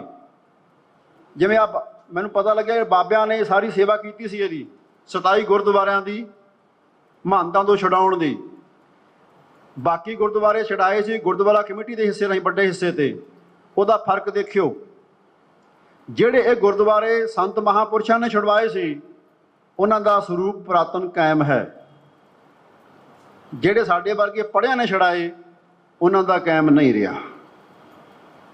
ਅਨੰਦਪੁਰ ਸਾਹਿਬ ਦੇ ਆਲੇ ਦੁਆਲੇ 'ਚ 8 ਕੋਣੇ ਗੁਰੂ ਘਰ ਬਹੁਤ ਹਨ। ਬਾਕੀ ਸਾਰਾ ਪੰਜਾਬ ਦੇਖਿਓ ਤੁਹਾਨੂੰ 8 ਕੋਣੇ ਗੁਰੂ ਘਰ ਨਹੀਂ ਲੱਭਣਗੇ ਜਿਹੜੇ ਛੋਟੇ ਆਕਾਰ 'ਚ ਹਨ। ਤੇ ਇਹ ਯਾਦ ਰੱਖਿਓ ਕਿ ਇੱਥੋਂ ਦੀ ਜਿਹੜੀ ਪਵਿੱਤਰਤਾ, ਇਤਿਹਾਸਕ ਭੂਗੋਲ ਹੈ, ਜਿਹਨੂੰ ਅੰਗਰੇਜ਼ੀ ਵਾਲੇ ਸੇਕਰਡ ਜਿਓਗ੍ਰਾਫੀ ਕਹਿੰਦੇ ਆ, ਉਹਦੇ ਬਦਲਾਅ ਦਾ ਮਸਲਾ ਸ਼ੁਰੂ ਹੋ ਗਿਆ ਹੈ। ਹਰਿੰਦਰ ਸਿੰਘ ਮਹਿਬੂਬ ਨੇ ਕਿਹਾ ਕਿ 1998 ਤੱਕ ਇਹ ਅਨੰਦਪੁਰ ਦਾ ਇਲਾਕਾ ਬਿਲਕੁਲ ਉਵੇਂ ਦਾ ਸੀ ਜਿਵੇਂ ਉਹ ਨੀਲੇ ਘੋੜੇ ਵਾਲਾ ਛੱਡ ਕੇ ਗਿਆ ਸੀ। ਤੇ ਸਾਡੇ ਵਿਕਾਸ ਨੇ ਜਿਹੜੀ ਨੇਰੀ ਲਿਆਂਦੀ ਹੈ ਉਹਦੇ ਜਿੰਨਾ ਰੁੜ ਗਿਆ ਉਹ ਤਾਂ ਨਹੀਂ ਹੁਣ ਅਸੀਂ ਮੋੜ ਸਕਦੇ, ਜਿੰਨਾ ਹੈ ਉਹਨੂੰ ਬਚਾਉਣ ਦੀ ਜ਼ਿੰਮੇਵਾਰੀ ਸਾਡੀ ਸਾਰਿਆਂ ਦੀ ਹੈ। ਜਿਹਨੂੰ ਲੱਗਦਾ ਕਿ ਮੈਂ ਸਿੱਖ ਹਾਂ ਉਹ ਭਾਈ ਜ਼ਿੰਮੇਵਾਰ ਹੈ। ਕੋਈ ਪ੍ਰਧਾਨ, ਕੋਈ ਸਭ ਕੁਛ, ਬਾਕੀ ਸਭ ਨਾ ਦੁਨੀਆ ਦੇ ਦਿਖਾਵੇ ਦੇ ਨੇ। ਹਰ ਸਿੱਖ ਦੀ ਓਨੀ ਦਾਅਵੇਦਾਰੀ ਹੈ ਜਿੰਨੀ ਉੱਥੇ ਬੈਠੇ ਦੀ ਹੈ, ਜਿੰਨੀ ਇੱਥੇ ਖੜੇ ਦੀ ਹੈ। ਇਹ ਸਾਰਿਆਂ ਨੂੰ ਨਿਭਾਉਣੀ ਪੈਣੀ ਹੈ। ਇੰਨਾ ਕੁਝ ਕਹਿੰਦਿਆਂ ਮੈਂ ਆਪਣੀ ਗੱਲ ਨੂੰ ਸਮਾਪਤ ਕਰਦਾ ਤੇ ਇਹ ਸਭ ਨੂੰ ਯਾਦ ਕਰਾਉਣਾ ਕਿ ਇਹ ਗੱਲ ਉਹਨਾਂ ਨੇ ਇੱਥੇ ਬੋਲੀ ਹੈ, ਪਰ ਇਹ ਮੈਨੂੰ ਲੱਗਦਾ ਹੈ ਮੁੱਕੀ ਨਹੀਂ ਹੈ। ਸਾਨੂੰ ਹੋਰ ਕਰੜਾ ਪੈੜਾ ਦੇਣਾ ਪੈ ਸਕਦਾ ਹੈ। ਭੁੱਲਾਂ ਚੁੱਕਾਂ ਲਈ ਖਿਮਾ। ਵਾਹਿਗੁਰੂ ਜੀ ਕਾ ਖਾਲਸਾ, ਵਾਹਿਗੁਰੂ ਜੀ ਕੀ ਫਤਿਹ। ਖਾਲਸਾ ਜੀ, ਵਾਹਿਗੁਰੂ ਜੀ ਕਾ ਖਾਲਸਾ, ਵਾਹਿਗੁਰੂ ਜੀ ਕੀ ਫਤਿਹ। ਇੰਨੇ ਨਾਲ ਸੌਂ ਜਾਇਆ ਕਰੋ। ਹੁਣ ਤਾਂ ਗਿਣਤੀ ਦੀ ਥੋੜ੍ਹੀ ਜਿਹੀ ਰਹਿ ਗਈ ਹੈ, ਜਿੰਨੇ ਕਾਫੀ ਸਾਰੇ ਸੱਜਣ ਜਿਹੜੇ ਹਨ, ਕਿਉਂਕਿ ਹਰੇਕ ਦੀਆਂ ਮੇਰੀਆਂ ਆਪਣੀਆਂ ਜ਼ਿੰਮੇਵਾਰੀਆਂ ਨੇ, ਇਸ ਕਰਕੇ ਬਹੁਤਾ ਟਾਈਮ ਬੈਠਿਆ ਨਹੀਂ ਜਾ ਸਕਦਾ। ਹੁਣੇ ਗੱਲ ਚੱਲੀ ਸੀ ਕਿ ਪੁਰਾਤਨਤਾ ਕਾਇਮ ਰੱਖਣੀ ਚਾਹੀਦੀ ਹੈ। ਮੇਰੀ ਉਮਰ ਇਸ ਵੇਲੇ 81 ਸਾਲ ਹੈ। ਜੋ ਕੁਛ ਮੈਂ ਅਨੰਦਪੁਰ ਸਾਹਿਬ ਦੇਖਿਆ ਹੋਇਆ ਉਹ ਅੱਜ ਹੈ ਹੀ ਨਹੀਂ। ਆਹ ਸਾਰੇ ਅਸਥਾਨ ਜਿਹੜੇ ਹਨ, ਸਭ ਤੋਂ ਪਹਿਲਾ ਨੁਕਸਾਨ ਜਿਹੜਾ ਹੈ ਉਹ ਆਨੰਦਗੜ੍ਹ ਸਾਹਿਬ ਦਾ ਹੋਇਆ। ਜੋ ਆਨੰਦਗੜ੍ਹ ਸਾਹਿਬ ਪਹਿਲਾਂ ਸੀ ਅੱਜ ਹੈ ਨਹੀਂ ਔਰ ਲੱਭਦਾ ਨਹੀਂ। ਵੈਸੇ ਮੀਡੀਆ ਦੇ ਵਿੱਚ ਹੈਗੀ ਉਹਦੀ ਸ਼ਕਲ, ਮੀਡੀਆ ਦੇ ਵਿੱਚ ਸ਼ਕਲ ਹੈਗੀ ਉਹਦੀ, ਔਰ ਉਸੇ ਤਰ੍ਹਾਂ ਮੈਂ ਦੇਖਿਆ ਥੋੜ੍ਹੇ ਦਿਨ ਪਹਿਲਾਂ ਹੀ। ਪਰ ਆਹ ਜਿਹੜਾ ਸੀਸਗੰਜ ਸਾਹਿਬ ਹੈ, ਇੱਥੇ ਇੱਕ ਰਵਾਇਤ ਸੀ ਕਿ ਇਹਦੀ ਸਿੰਗਲ ਬਿਲਡਿੰਗ ਇਹ ਸੀ ਆ ਹੇਠਲੀ ਬਿਲਡਿੰਗ ਸੀ, ਉੱਤੇ ਜਿਹੜਾ ਗੁੰਬਦ ਬਣਿਆ ਹੋਇਆ ਉਹ ਕੋਈ ਨਹੀਂ ਸੀ। ਔਰ ਸਾਰੇ ਅਨੰਦਪੁਰ ਸਾਹਿਬ ਦੇ ਵਿੱਚ ਕੋਈ ਵੀ ਵਸਣ ਵਾਲਾ ਜਿਹੜਾ ਉਹ ਚੁਬਾਰਾ ਨਹੀਂ ਸੀ ਪਾਉਂਦਾ ਹੁੰਦਾ, ਕਿ ਜਦੋਂ ਤੱਕ ਗੁਰੂ ਤੇਗ ਬਹਾਦਰ ਸਾਹਿਬ ਦਾ ਅਸਥਾਨ ਜਿਹੜਾ ਹੈ ਉਹ ਸਿੰਗਲ, ਅਸੀਂ ਚੁਬਾਰਾ ਨਹੀਂ ਪਾਉਣਾ। ਇੱਥੇ ਛੋਟੀ ਵਿਕਰਮ ਸਿੰਘ ਹੁਣੀ ਬੈਠੇ ਹੋਏ ਨੇ, ਇਹਨਾਂ ਗੱਲਾਂ ਦਾ ਇਹਨਾਂ ਨੂੰ ਵੀ ਪਤਾ ਹੈ। ਅੱਛਾ, ਪੁਰਾਤਨਤਾ ਜੇ ਲੱਭਣੀ ਹੈ ਇਹਨਾਂ ਦੀ ਬਿਲਡਿੰਗ ਜਾ ਕਰਕੇ ਦੇਖ ਲਓ, ਨਾਲ ਹੀ ਹੈਗੇ ਆਪਣੇ ਆਨੰਦ ਸੀਸਗੰਜ ਸਾਹਿਬ ਦੇ, ਵੀ ਉੱਥੇ ਕਿਤੇ ਨਹੀਂ ਪੁਰਾਤਨਤਾ ਹੈ। ਇਹਦੀ ਪੁਰਾਤਨਤਾ ਮੈਂ ਤੁਹਾਨੂੰ ਦੱਸਾਂ, ਇਸ ਪਾਸੇ ਇੱਥੇ ਸਰੋਵਰ ਹੁੰਦਾ ਸੀ, ਔਰ ਆਹ ਸਾਰਾ ਏਰੀਆ ਜਿਹੜਾ ਹੈ ਨਾ, ਇੱਥੇ ਬਾਗ ਹੁੰਦਾ ਸੀ। ਔਰ ਇਤਿਹਾਸ ਦੇ ਵਿੱਚ ਵੀ ਲਿਖਿਆ ਹੋਇਆ ਸੂਰਜ ਪ੍ਰਕਾਸ਼ ਦੇ ਵਿੱਚ, ਤੇ ਗੁਰੂ ਤੇਗ ਬਹਾਦਰ ਸਾਹਿਬ ਮਹਾਰਾਜ ਦੇ ਸੀਸ ਦਾ ਸਤਿਕਾਰ ਜਿਹੜਾ ਬਾਗ ਵਿੱਚ ਹੋਇਆ ਸੀ। ਔਰ ਅਸੀਂ ਛੋਟੇ ਹੁੰਦਿਆਂ ਤੱਕ ਇੱਥੇ ਬਾਗ ਦੇਖਦੇ ਰਹੇ ਹਾਂ। ਆਹ ਸਾਰਾ ਬਾਗ ਦਾ ਏਰੀਆ ਸੀ, ਕੋਈ ਇੱਥੇ ਬਿਲਡਿੰਗ ਨਹੀਂ ਸੀ ਹੁੰਦੀ। ਇਸ ਏਰੀਏ ਦੇ ਵਿੱਚ ਥੋੜ੍ਹੀ ਜਿਹੀ ਜਗ੍ਹਾ ਦੇ ਵਿੱਚ ਹੈਡ ਗ੍ਰੰਥੀ ਸਾਹਿਬ ਦੇ ਰਹਿਣ ਵਾਸਤੇ ਜਾਂ ਗ੍ਰੰਥੀ ਸਿੰਘਾਂ ਦੇ ਰਹਿਣ ਵਾਸਤੇ, ਔਰ ਉੱਥੇ ਉਹ ਡੇਢੀ ਦੇ ਅਰਲੇ ਪਾਸੇ ਕਮਰੇ ਹੁੰਦੇ ਸੀ, ਜਿੱਥੇ ਗ੍ਰੰਥੀ ਸਾਹਿਬ ਜਿਹੜੇ ਪੁਰਾਤਨ ਗ੍ਰੰਥੀ ਅਸੀਂ ਦੇਖੇ ਹੋਏ ਆ, ਭਾਈ ਲਛਮਣ ਸਿੰਘ ਹੋਣੀ, ਬੜਾ ਅਰਸਾ ਉਹਨਾਂ ਨੇ 50 ਸਾਲ ਦੇ ਕਰੀਬ ਇੱਥੇ ਸੇਵਾ ਕੀਤੀ ਹੈ। ਬੜਾ ਤਕੜਾ ਸਰੀਰ ਸੀ ਉਹਨਾਂ ਦਾ। ਔਰ ਆਪ ਉਹ ਇਸ ਖੂਹੀ ਦੇ ਵਿੱਚੋਂ, ਆਹ ਪੁਰਾਤਨ ਖੂਹੀ ਹੈ ਜਿਹੜੀ ਅਕਾਲ ਬੁੰਗੇ ਦੇ ਨਾਲ ਹੈ, ਇਹਦੇ ਵਿੱਚੋਂ ਪਾਣੀ ਢੋ ਕੇ ਉਹ ਸਾਰੀ ਸੇਵਾ ਕਰਿਆ ਕਰਦੇ ਸਨ। ਤਾਂ ਮੈਂ ਸਿਰਫ ਇਸ ਗੱਲ 'ਤੇ ਕਿ ਜੇ ਤੁਸੀਂ ਪੁਰਾਤਨਤਾ ਲੱਭੋਗੇ, ਇੱਥੇ ਵੀ ਪੁਰਾਤਨਤਾ ਕੋਈ ਨਹੀਂ ਹੈ। ਔਰ ਕੇਸਗੜ੍ਹ ਸਾਹਿਬ ਦੀ ਪੁਰਾਤਨਤਾ ਵੀ ਖਤਮ ਹੋ ਚੁੱਕੀ ਹੈ। ਕੇਸਗੜ੍ਹ ਸਾਹਿਬ ਦੀ ਪੁਰਾਤਨਤਾ ਦੇਖਣੀ ਹੈ ਤਾਂ ਉਹ ਤੁਸੀਂ ਮਹਾਨ ਕੋਸ਼ ਦੇ ਵਿੱਚ ਦੇਖੋ, ਜਾਂ ਵਿਸਾਖੀ ਦੀ ਸਾਖੀ ਗਿਆਨੀ ਗੁਰਚਰਨ ਸਿੰਘ ਹੋਣੀ ਜਿਹੜੇ ਇੱਥੋਂ ਦੇ ਹੈੱਡ ਗ੍ਰੰਥੀ ਰਹੇ ਨੇ, ਔਰ ਉਹਨਾਂ ਨੇ ਇਹ ਵਿਸਾਖੀ ਦੀ ਸਾਖੀ, ਵਿਸਾਖੀ ਉੱਤੇ ਕੀ ਹੋਇਆ ਸੀ, ਉਹ ਲਿਖੀ ਹੈ ਕਿਤਾਬ। ਉਹਦੇ ਵਿੱਚ ਫੋਟੋਆਂ ਦਿੱਤੀਆਂ ਹੋਈਆਂ ਹਨ ਕੇਸਗੜ੍ਹ ਸਾਹਿਬ ਦੀ ਸੇਵਾ ਤੋਂ ਪਹਿਲਾਂ ਦੀਆਂ। ਇਹ 1935 ਦੇ ਲਾ ਕੇ 45 ਤੱਕ ਕੇਸਗੜ੍ਹ ਸਾਹਿਬ ਦੀ ਨਵੀਂ ਇਮਾਰਤ ਬਣੀ ਹੈ। ਪਹਿਲਾਂ ਇੱਥੇ ਜੇ ਪੁਰਾਤਨਤਾ ਤੁਸੀਂ ਲੱਭੋ, ਕੇਸਗੜ੍ਹ ਸਾਹਿਬ ਵੀ ਨਹੀਂ ਲੱਭਦਾ, ਕੇਵਲ ਇੱਕੋ ਹੀ ਜਿੱਥੇ ਸ਼ਸਤਰ ਰੱਖੇ ਹੋਏ ਹਨ ਉਹੋ ਹੀ ਕਮਰਾ ਹੁੰਦਾ ਸੀ। ਹੋਰ ਕੋਈ ਆਲੇ ਦੁਆਲੇ ਬਹੁਤੇ ਕਮਰੇ ਨਹੀਂ ਸੀ ਹੁੰਦੇ, ਸਿਰਫ ਉੱਚੀ ਜਗ੍ਹਾ ਹੁੰਦੀ ਸੀ। ਉੱਥੇ ਜਾਣ ਲਈ ਇੱਕ ਮੋਹਰੇ ਤੋਂ ਅਗਲੀਆਂ ਡਿਊੜੀਆਂ ਤੋਂ ਰਸਤਾ ਹੁੰਦਾ ਸੀ, ਇੱਕੋ ਹੀ ਰਸਤਾ ਹੁੰਦਾ ਸੀ। ਇਸੇ ਤਰ੍ਹਾਂ ਆਲੇ ਦੁਆਲੇ ਸਾਰੇ ਹੀ ਜੰਗਲ ਹੀ ਜੰਗਲ ਹੁੰਦਾ ਸੀ, ਜਿਸ ਜੰਗਲ ਦੇ ਵਿੱਚ ਅਸੀਂ ਜੰਮੇ ਪਲੇ ਹਾਂ। ਪੁਰਾਤਨਤਾ ਜੇ ਤੁਸੀਂ ਲੱਭੋ, ਪੁਰਾਤਨਤਾ ਤਾਂ ਹੈ ਕਿੱਥੇ ਆ? ਕਿਤੇ ਵੀ ਨਹੀਂ ਹੈ। ਇਸੇ ਤਰ੍ਹਾਂ ਆਨੰਦਗੜ੍ਹ ਸਾਹਿਬ ਦੀ ਪੁਰਾਤਨਤਾ ਸਭ ਤੋਂ ਪਹਿਲਾਂ ਖਤਮ ਹੋਈ। ਉਹਦਾ ਜਿਹੜਾ ਪਹਿਲਾ ਆਪਣੇ ਸਰੂਪ ਸੀਗਾ ਦਰਬਾਰ ਦਾ, ਔਰ ਕਿਲੇ ਦੀਆਂ ਢੱਠੀਆਂ ਹੋਈਆਂ ਦੀਵਾਰਾਂ ਉੱਥੇ ਕਾਇਮ ਸੀਗੀਆਂ, ਅਸੀਂ ਦੇਖੀਆਂ, ਅਸੀਂ ਉਹਦੇ ਵਿੱਚ ਖੇਡਦੇ ਰਹੇ ਹਾਂ, ਕਿਉਂਕਿ ਸਾਡੇ ਮਹੱਲੇ ਦੇ ਨਾਲ ਇਹ ਸਾਰਾ ਆਨੰਦਗੜ੍ਹ ਸਾਹਿਬ ਹੈ। ਔਰ ਆਨੰਦਪੁਰ ਸਾਹਿਬ ਦਾ ਜਿਹੜਾ ਨਾਂ ਰੱਖਿਆ ਗਿਆ, ਕਿਉਂਕਿ ਉੱਥੇ ਗੁਰੂ ਗੋਬਿੰਦ ਸਿੰਘ ਸਾਹਿਬ ਨੇ ਭੰਗਾਣੀ ਦੇ ਯੁੱਧ ਤੋਂ ਬਾਅਦ ਆਨੰਦਗੜ੍ਹ ਸਾਹਿਬ ਦੇ ਪਿਛਲੇ ਸਾਲ ਦੇ ਅਤੇ ਜੋ ਅੱਜ ਵੀ ਬਸਤੀ ਹੈ, ਉਸ ਬਸਤੀ ਨੂੰ ਗੁਰੂ ਗੋਬਿੰਦ ਸਿੰਘ ਸਾਹਿਬ ਮਹਾਰਾਜ ਜੀ ਨੇ ਆਪ ਵਸਾਇਆ ਸੀ। ਉਸ ਬਸਤੀ ਦਾ ਨਾਂ ਆਨੰਦਪੁਰ ਸਾਹਿਬ ਸੀ। ਇਸ ਬਸਤੀ ਦਾ ਨਾਂ ਆਨੰਦਪੁਰ ਸਾਹਿਬ ਨਹੀਂ ਸੀ। ਇਹ ਤਾਂ ਸਮਾਂ ਬਦਲਣ ਦੇ ਨਾਲ ਸਾਰਾ ਕੁਝ ਹੋਇਆ। ਇਹ ਚੱਕ ਗੁਰੂ ਕੇ ਮਹਿਲ ਔਰ ਚੱਕ ਮਾਤਾ ਨਾਨਕੀ ਸੀ। ਔਰ ਇਹ ਚੱਕ ਜਿਹੜਾ ਹੈ ਚੱਕ ਨਗਰ ਤੱਕ ਲੱਗਦਾ ਹੈ, ਉੱਥੇ ਵੀ ਮੇਰਾ ਘਰ ਹੈ। ਚੱਕ ਨਗਰ ਜਿੱਥੇ ਖਤਮ ਹੋ ਜਾਂਦਾ ਨਾ ਮਾਤਾ ਨਾਨਕੀ ਚੱਕ, ਉੱਥੇ ਮੇਰਾ ਘਰ ਹੈ। ਬਿਲਕੁਲ ਇੱਥੇ 1.5 ਕਿਲੋਮੀਟਰ ਬਾਹਰ ਹੈ ਮਾਤਾ ਜੀਤੋ ਜੀ ਦੇ ਸਥਾਨ ਦੇ ਵੱਲ। ਤੋ ਕਿਉਂਕਿ ਸਮਾਂ ਬਹੁਤ ਥੋੜ੍ਹਾ ਹੈ, ਬਾਕੀ ਜਿਹੜੀ ਗੱਲ ਮੈਂ ਸਮਝਣਾ ਚਾਹੁੰਦਾ ਸੀ ਪ੍ਰਬੰਧਕਾਂ ਦੇ ਕੋਲੋਂ, ਕਿਉਂਕਿ ਇੱਥੇ ਉਹ ਕਾਕਾ ਰਜਿੰਦਰ ਸਿੰਘ ਰਾਗੀ ਤਾਰਾ ਸਿੰਘ ਉਹਨਾਂ ਦਾ ਲੜਕਾ ਬੈਠਾ ਸੀ, ਉਹ ਬਹੁਤ ਸ਼ੋਰ ਮਚਾ ਰਿਹਾ ਸੀ ਬੈਠਾ ਹੋਇਆ। ਜਦੋਂ ਭਾਈ ਸਾਹਿਬ ਨੇ ਮੇਰਾ ਨਾਂ ਲਿਆ ਸੀ, ਇਸੇ ਕਰਕੇ ਮੈਂ ਚਾਹੁੰਦਾ ਸੀ ਕਿ ਉਹ ਪਹਿਲਾਂ ਦੱਸ ਦੇਵੇ ਕੀ ਕਹਿਣਾ ਚਾਹੁੰਦਾ, ਤਾਂ ਮੈਂ ਉਹਨੂੰ ਟਾਈਮ ਦਵਾਇਆ ਸੀ ਇੱਥੇ। ਪਰ ਉਹ ਕਿਉਂਕਿ ਉਹਨਾਂ ਦੀ ਜਿਹੜੀ ਗੇਟਮੇਟ ਕਮੇਟੀ ਵਾਲਿਆਂ ਨਾਲ ਹੋਈ ਸੀ, ਉਹਦੇ ਹਿਸਾਬ ਦੇ ਨਾਲ ਉਹਨੇ ਗੱਲ ਕਰਕੇ ਇਹ ਸਾਰੀ ਗੱਲ ਹੀ ਰੋਲ ਕੇ ਰੱਖ ਦਿੱਤੀ। ਸਾਫ਼ ਗੱਲਾਂ ਕਰਨੀਆਂ ਚਾਹੀਦੀਆਂ ਨੇ। ਮੈਨੂੰ ਇਸੇ ਕਰਕੇ ਕੇਸਗੜ੍ਹ ਸਾਹਿਬ ਵਾਲੇ ਕਦੇ ਟਾਈਮ ਨਹੀਂ ਦਿੰਦੇ ਸਟੇਜ ਦੇ ਉੱਤੇ, क्योंकि मैं साफ गल कर देना, जानते ने मैं सुरिंदर सिंह प्रिंसीपल का बड़ा भाई हाँ और मैं 60 साल गुरुद्वारे की सेवा की है। 30 साल मैं अमरीका के बतीत करके आया। मैं सिटीजन हाँ अमरीका का, पर मेरी जन्म नगरी है, इनू छड्ड नहीं सकता। भावें मेरा इत्थे काफ़ी जानी माली नुकसान होया, पर मैं क्योंकि इत्थों का जम पाला, मैं चाहता मैं ये नाल जुड़िया रवां। सो बेनती इहो ही है, जे पुरातनता तुसीं लभोगे, किते भी तुहानूं पुरातनता जी है वो लभेगी नहीं। सानू कोशिश करनी चाहिए है। दूसरी गल जिहड़ी है बई ये जी पुरातनता है अंदरली बिल्डिंग दे विच है, बाहरली बिल्डिंग दे विच पुरातनता नहीं है। बाहरली जी चार दीवारी है ना, अंदरली बिल्डिंग तो बाहर वो बाद दे विच बनी हुई है, इसे करके वो बोधी हो गई है। उत्थे उंगल मार के देखो, तुहानूं वो दीवार जिहड़ी बोलती नज़र आएगी, बोलती सुनेगी। इस करके इन्होंने उदों कर लिया कि चलो इनू बदली कर लीए जो कुछ भी है, पर जिहड़ा इहदा पिछोकड़ हैगा वो तो गुरु जानदा है जां तुहाडे वर्गे सुहिरद लोग जानते हैं कि ये पीछे की साजिश काम कर रही है। सो उन्होंने साजिशों तो बचने के वास्ते साडा अपना एका होना चाहिए है।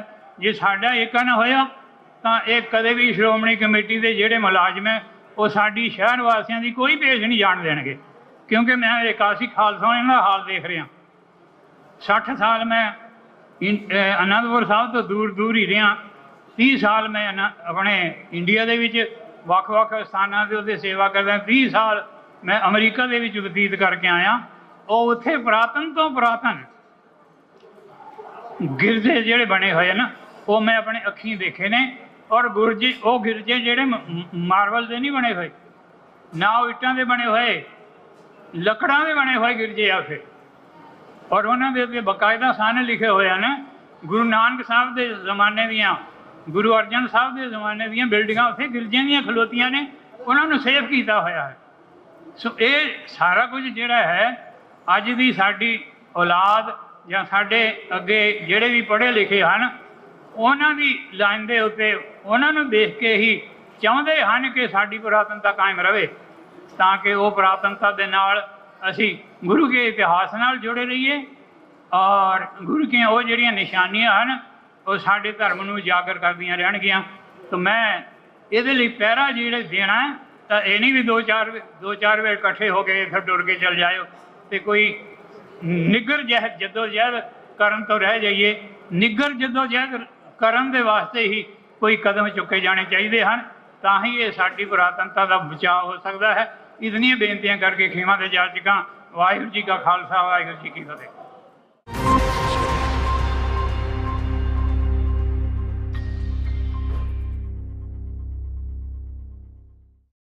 समूह साध संगत जी, धन धन गुरु तेग बहादुर जी महाराज ਦੇ ਸਥਾਨ ਤੇ ਇਕੱਤਰ ਹੋਈ ਸਾਧ ਸੰਗਤ ਜੀ, ਗੁਰਸਿੱਖ ਜਾਗਦੀ ਜ਼ਮੀਰ ਵਾਲੇ ਅੱਜ ਇਕੱਤਰ ਹੋਏ ਆ।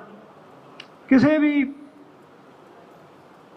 ਬਹੁਤ ਜ਼ਿਆਦਾ ਜਿਹੜੇ ਸਾਡੇ ਜਿਹੜੇ ਪੰਥ ਦੇ ਵਿੱਚ ਮੁੱਦੇ ਤੇ ਇਸ਼ੂ ਉੱਠ ਰਹੇ ਹਨ, ਉਸ ਤਰ੍ਹਾਂ ਦਾ ਇੱਕ ਮੁੱਦਾ ਸਾਡੇ ਆਨੰਦਪੁਰ ਸਾਹਿਬ ਦੇ ਵਿੱਚ ਚੱਲ ਰਿਹਾ। ਉਹਦੇ ਸੰਬੰਧ ਵਿੱਚ ਜਿਹੜੀ ਸੰਗਤ ਇਕੱਠੀ ਹੋਈ ਹੈ, ਮੈਂ ਉਹਨਾਂ ਨੂੰ ਨਿਮਰਤਾ ਸਹਿਤ ਵਾਹਿਗੁਰੂ ਜੀ ਕਾ ਖਾਲਸਾ, ਵਾਹਿਗੁਰੂ ਜੀ ਕੀ ਫਤਿਹ ਬੁਲਾਉਣਾ।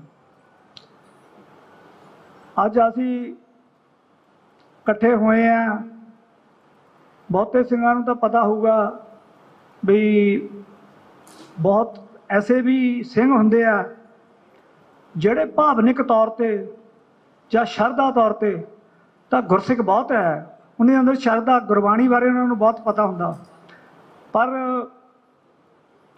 ਪੰਥਕ ਮਾਮਲੇ ਦੇ ਵਿੱਚ ਜਾਂ ਕੁਝ ਜਿਹੜੀ ਸ਼੍ਰੋਮਣੀ ਗੁਰਦੁਆਰਾ ਪ੍ਰਬੰਧਕ ਕਮੇਟੀ ਦਾ ਸਿਸਟਮ ਹੈ ਉਹਨਾਂ ਬਾਰੇ ਬਹੁਤੀ ਨੌਲੇਜ ਨਹੀਂ ਹੁੰਦੀ। ਇਹ ਜਿਹੜੀ ਸਾਡੀ ਗੁਰਦੁਆਰਾ ਪ੍ਰਬੰਧਕ ਕਮੇਟੀ ਹੈ, ਇਹ 1925 ਦੇ ਵਿੱਚ ਆਈ ਹੈ। ਉਹਨਾਂ ਦਾ ਐਕਟ ਬਣਿਆ ਸੀ, ਆਪ ਦਾ ਐਕਟ ਹੈ। ਇਹ ਜਿਹੜਾ ਐਕਟ ਹੈ ਅੰਗਰੇਜ਼ ਦੇ ਟਾਈਮ ਬਣਿਆ ਸੀ, ਉਦੋਂ ਕੋਈ ਪਾਰਲੀਮੈਂਟ ਨਹੀਂ ਸੀ, ਨਾ ਕੋਈ ਲੋਕ ਸਭਾ ਸੀ। ਇਹ ਉਸ ਟਾਈਮ ਬਣਿਆ ਸੀ ਬਹੁਤ ਵੱਡੀਆਂ ਕੁਰਬਾਨੀਆਂ ਨਾਲ, ਬਹੁਤ ਜਦੋਜਹਿਦ ਨਾਲ ਬਣਿਆ, ਬੜਾ ਸਟਰਗਲ ਕਰਨਾ ਪਿਆ।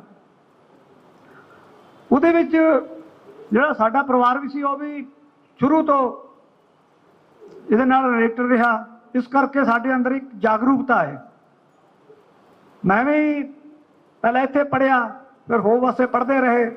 1984 'ਚ ਮੇਰੀ 19 ਸਾਲ ਦੀ ਉਮਰ ਸੀ, ਮੇਰੀ ਉੱਥੇ ਗ੍ਰਿਫਤਾਰੀ ਹੋਈ। ਉਹ ਕਿਉਂ ਹੋਈ? ਮੈਂ ਕੋਈ ਬੱਕਰੀ ਦੀ ਕਿਸੇ ਦੀ ਚੋਰੀ ਕਰੀ ਜਾਂ ਮੈਂ ਕੋਈ ਕਰਿਆ ਨਹੀਂ, ਸਿਰਫ ਪੰਥ ਦੀ ਸਭਾਵਾਂ ਪਿੱਛੇ ਹੋਈ। 19 ਸਾਲ ਦੇ ਵਿੱਚ ਮੈਂ ਪਟਿਆਲਾ ਜੇਲ੍ਹ, ਨਾਭਾ ਜੇਲ੍ਹ ਦੇ ਵਿੱਚ ਬਹੁਤ ਸਾਰੇ ਸਿੰਘ ਸੀ। ਉਹ ਸਿਰਫ ਸਾਡੇ ਅੰਦਰ ਜਿਹੜੀ ਜਾਗਰੂਕਤਾ ਸੀ, ਸਾਨੂੰ ਵਿਰਸਾ ਵਿਰਾਸਤ ਵਿੱਚੋਂ ਉਹ ਜਿਹੜੀ ਮਿਲੀ ਹੋਈ ਸੀ, ਉਹਨਾਂ ਉਸੇ ਆਧਾਰ ਨਾਲ ਜੋ ਸਾਡੇ ਬਾਬਾ ਜੀ ਕੋਲੋਂ ਜਾਂ ਸਾਡੇ ਪਿਤਾ ਜੀ ਕੋਲੋਂ ਜਾਂ ਸਾਡੀ ਵਿਰਾਸਤ ਤੋਂ ਉਹ ਜਿਹੜੀ ਜਾਗਰੂਕਤਾ ਮਿਲੀ ਸੀ, ਉਹਨਾਂ ਨੂੰ ਮੁੱਖ ਰੱਖਦਿਆਂ ਹੋਇਆ ਆਪਾਂ ਅੱਗੇ ਵੱਧਦੇ ਗਏ। ਅੱਜ ਮੇਰੀ ਉਮਰ 56 ਸਾਲ ਹੋ ਗਈ ਹੈ। ਮੇਰੇ ਨਾਲ ਦੇ ਬਹੁਤ ਸਾਰੇ ਬੰਦੇ ਜੇਲ੍ਹਾਂ 'ਚ ਰਹੇ ਆ। ਅਸੀਂ ਬੜੀ ਗੁਪਤ ਵੀ ਰਹੇ ਆ, ਸਾਡੀ ਜ਼ਮੀਨ ਵੀ ਗਈ, ਇੱਕ ਸਾਡਾ ਭਰਾ ਵੀ ਸ਼ਹੀਦ ਹੋ ਗਿਆ, ਮੰਜੇ ਤੇ ਪਿਆ, ਕੁੱਟ ਵੀ ਪਈ ਹੈ, ਸਾਨੂੰ ਬਹੁਤ ਕੁਝ ਪਈ ਹੈ। ਪਰ ਵਾਹਿਗੁਰੂ ਦੀ ਕਿਰਪਾ ਦੇ ਨਾਲ ਪੰਥਕ ਰੂਪ ਦੇ ਵਿੱਚ ਅਸੀਂ ਹੌਲੀ ਹੌਲੀ ਵਿਚਰਦੇ ਰਹੇ ਔਰ ਪੁਲਿਸ ਵੀ ਸਾਨੂੰ ਤੰਗ ਕਰਦੀ ਰਹੀ। ਪਰ ਆਪਣਾ ਸਾਡਾ ਜਿਹੜਾ ਇੱਕ ਵਿਰਸਾ ਵਿਰਾਸਤ ਮੁੱਦਾ ਹੈ, ਗੁਰੂ ਗ੍ਰੰਥ ਤੇ ਗੁਰੂ ਪੰਥ, ਉਹ ਸਾਨੂੰ ਵਾਹਿਗੁਰੂ ਦੀ ਕਿਰਪਾ ਨਾਲ ਜੋੜ ਰੱਖਦਾ ਹੈ।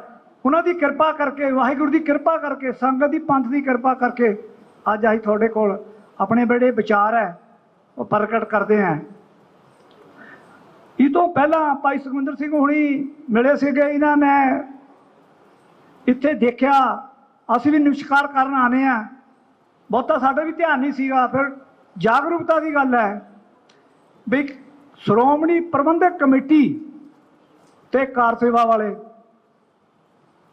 ਇਹ ਕਾਫੀ ਚਿਰ ਤੋਂ ਇਹਨਾਂ ਦੇ ਪਿੱਛੇ ਇੱਕ ਬਹੁਤ ਬੰਦੇ ਜਿਹੜੇ ਗੱਲ, ਕੋਈ ਨਹੀਂ, ਸਾਡੇ ਕੋਲ ਬੰਦੇ ਹੋਰ ਆ ਰਹੇ ਆ, ਬੁਲਾਏ ਆ, ਮੈਂ ਬਹੁਤ ਸਿੰਘ ਹੋਰ ਆ ਰਹੇ ਬੁਲਾਏ, ਮੈਂ ਕਾਫੀ ਫੋਨ ਕਰੇ ਆ ਸਾਡੀ ਪਾਰਟੀ ਦੇ ਵੀ, ਤੇ ਆਪਾਂ ਇੱਕ ਮੈਮੋਰੈਂਡਮ ਵੀ ਲੈ ਕੇ ਆਏ ਆ ਬਣਾਇਆ। ਤੇ ਇੱਥੇ ਕਾਫੀ ਕੁਝ ਸਮਝਣ ਦੀ ਲੋੜ ਹੁੰਦੀ ਹੈ, ਜਿਹੜੀ ਕਿ ਸਾਡੇ ਇੱਕ ਪਰਦੇ ਦੇ ਪਿੱਛੇ ਰਹਿ ਜਾਂਦੀ ਹੈ। ਇਹ ਜਿਹੜਾ ਐਕਟ ਬਣਿਆ ਸੀ ਨਾ, ਇਹਦਾ ਕੋਈ ਮਤਲਬ ਸੀ। ਹਰ ਚੀਜ਼ ਜਿਹੜੀ ਹੈ ਨਾ, ਚਾਹੇ ਵਿਧਾਨ ਸਭਾ ਦੀ ਹੋਵੇ, ਮੈਂ ਵਿਧਾਨ ਸਭਾ ਦੀ ਵੀ ਚੋਣ ਲੜੀ, ਚਾਹੇ ਕੋਈ ਹੋਵੇ, ਉਹ ਇੱਕ ਜਦੋਂ ਇਹ ਐਕਟ ਦੇ ਅਧੀਨ ਚੱਲਦੀ ਹੈ। ਗੁਰੂ ਗ੍ਰੰਥ ਸਾਹਿਬ ਵੀ ਸਾਡਾ ਇੱਕ ਕਾਨੂੰਨ ਹੀ ਹੈ। ਇਹ ਜਿਹੜੀਆਂ ਸਾਡੀ ਪ੍ਰਬੰਧਕ ਕਮੇਟੀ ਹੈ, ਇਹ ਬੜੇ ਸੰਘਰਸ਼ ਚੋਂ ਨਿਕਲ ਕੇ ਬਣੀ ਹੋਈ ਹੈ। ਇੱਕ ਪੰਥਕ ਰੂਪ ਦੇ ਵਿੱਚ ਇੱਕ ਸਾਡੀ ਸਿਆਸੀ ਪਾਰਟੀ ਵੀ ਹੈ, ਇਹ ਇਸ ਐਕਟ ਦੇ ਵਿੱਚ ਲਿਖਿਆ ਹੋਇਆ। ਪਰ ਕਾਫੀ ਦੇਰ ਹੋਣੇ ਕਰਕੇ ਬਹੁਤ ਸਾਰੀਆਂ ਜਿਹੜੀਆਂ ਚੀਜ਼ਾਂ ਨਾ, ਉਹ ਐਕਟ ਤੋਂ ਸਮੇਂ ਦੇ ਨਾਲ ਐਕਟ ਤੋਂ ਬਾਹਰ ਚਲੇ ਗਈਆਂ। ਉਹਦਾ ਕਾਰਨ ਇਹ ਬਣਿਆ ਕਿ ਇੱਕ ਧਿਰ ਦੇ ਕੋਲ ਇਹ ਜਿਹੜੀ ਸ਼੍ਰੋਮਣੀ ਕਮੇਟੀ ਹੈ, ਇੱਕ ਧਿਰ ਦੇ ਕੋਲ ਬਣ ਕੇ ਰਹੀ। ਜਿਹੜਾ ਸ਼੍ਰੋਮਣੀ ਕਮੇਟੀ ਦਾ ਜਿਹੜਾ ਸਾਡੇ ਪੰਥਕ ਸਰੂਪ ਸੀ, ਉਹ ਸਹੀ ਰੂਪ 'ਚ ਬਣ ਨਹੀਂ ਸਕਿਆ। ਜਿਹੜੀ ਇੱਕ ਧਿਰ ਸੀ, ਉਹਨਾਂ ਨੇ ਸਾਡੇ ਜਿਹੜੀਆਂ ਪੰਥਕ ਰਵਾਇਤਾਂ ਸੀ, ਜੋ ਇਹ ਐਕਟ ਸੀ, ਜੋ ਸਾਡਾ ਗੁਰਮਤ ਦਾ ਜਿਹੜਾ ਸਾਡਾ ਗੁਰਮਤ ਵਿਚਾਰ ਸੀ, ਜੇ ਅਸੀਂ ਪਿੱਛੇ ਉਹਦੇ ਨਾਲ ਕਬੈਰੀ ਵਿੱਚ ਕਰੀਏ ਇਸ ਗੱਲ ਨੂੰ, ਤਾਂ ਉਹ ਉਹਦੇ ਪਰ ਪੂਰਾ ਨਹੀਂ ਉਤਰਦੇ। ਹੁਣ ਗੱਲ ਇੱਥੇ ਆ ਗਈ ਵੀ ਸਾਡੇ ਇੱਕ ਇਸ ਭਾਰਤ ਦੇ ਵਿੱਚ 1947 ਤੋਂ ਬਾਅਦ ਇੱਕ ਐਸਾ ਜੈਨੋਸਾਈਡ ਹੋਇਆ ਮੁਗਲਾਂ ਦੇ ਬਾਅਦ। ਮੁਗਲਾਂ ਨੂੰ ਅਸੀਂ ਸਮਝਦੇ ਸੀ ਵੀ ਇਹ ਬਾਹਰ ਤੋਂ ਆਏ ਆ, ਸਿੱਖਾਂ ਨੇ ਉਹਨਾਂ ਦੇ ਨਾਲ ਬਹੁਤ ਜ਼ਬਰਦਸਤ ਜੰਗ ਸ਼ੁਰੂ ਕਰੀ ਹੋਵੇ ਅਨੰਦਪੁਰ ਸਾਹਿਬ ਤੋਂ, ਉਹ ਤਾਂ ਅਸੀਂ ਸਰ ਕਰ ਲਈ, ਉਹਦੇ ਵਿੱਚ ਸਾਡੀਆਂ ਸ਼ਹੀਦੀਆਂ ਹੋਈਆਂ।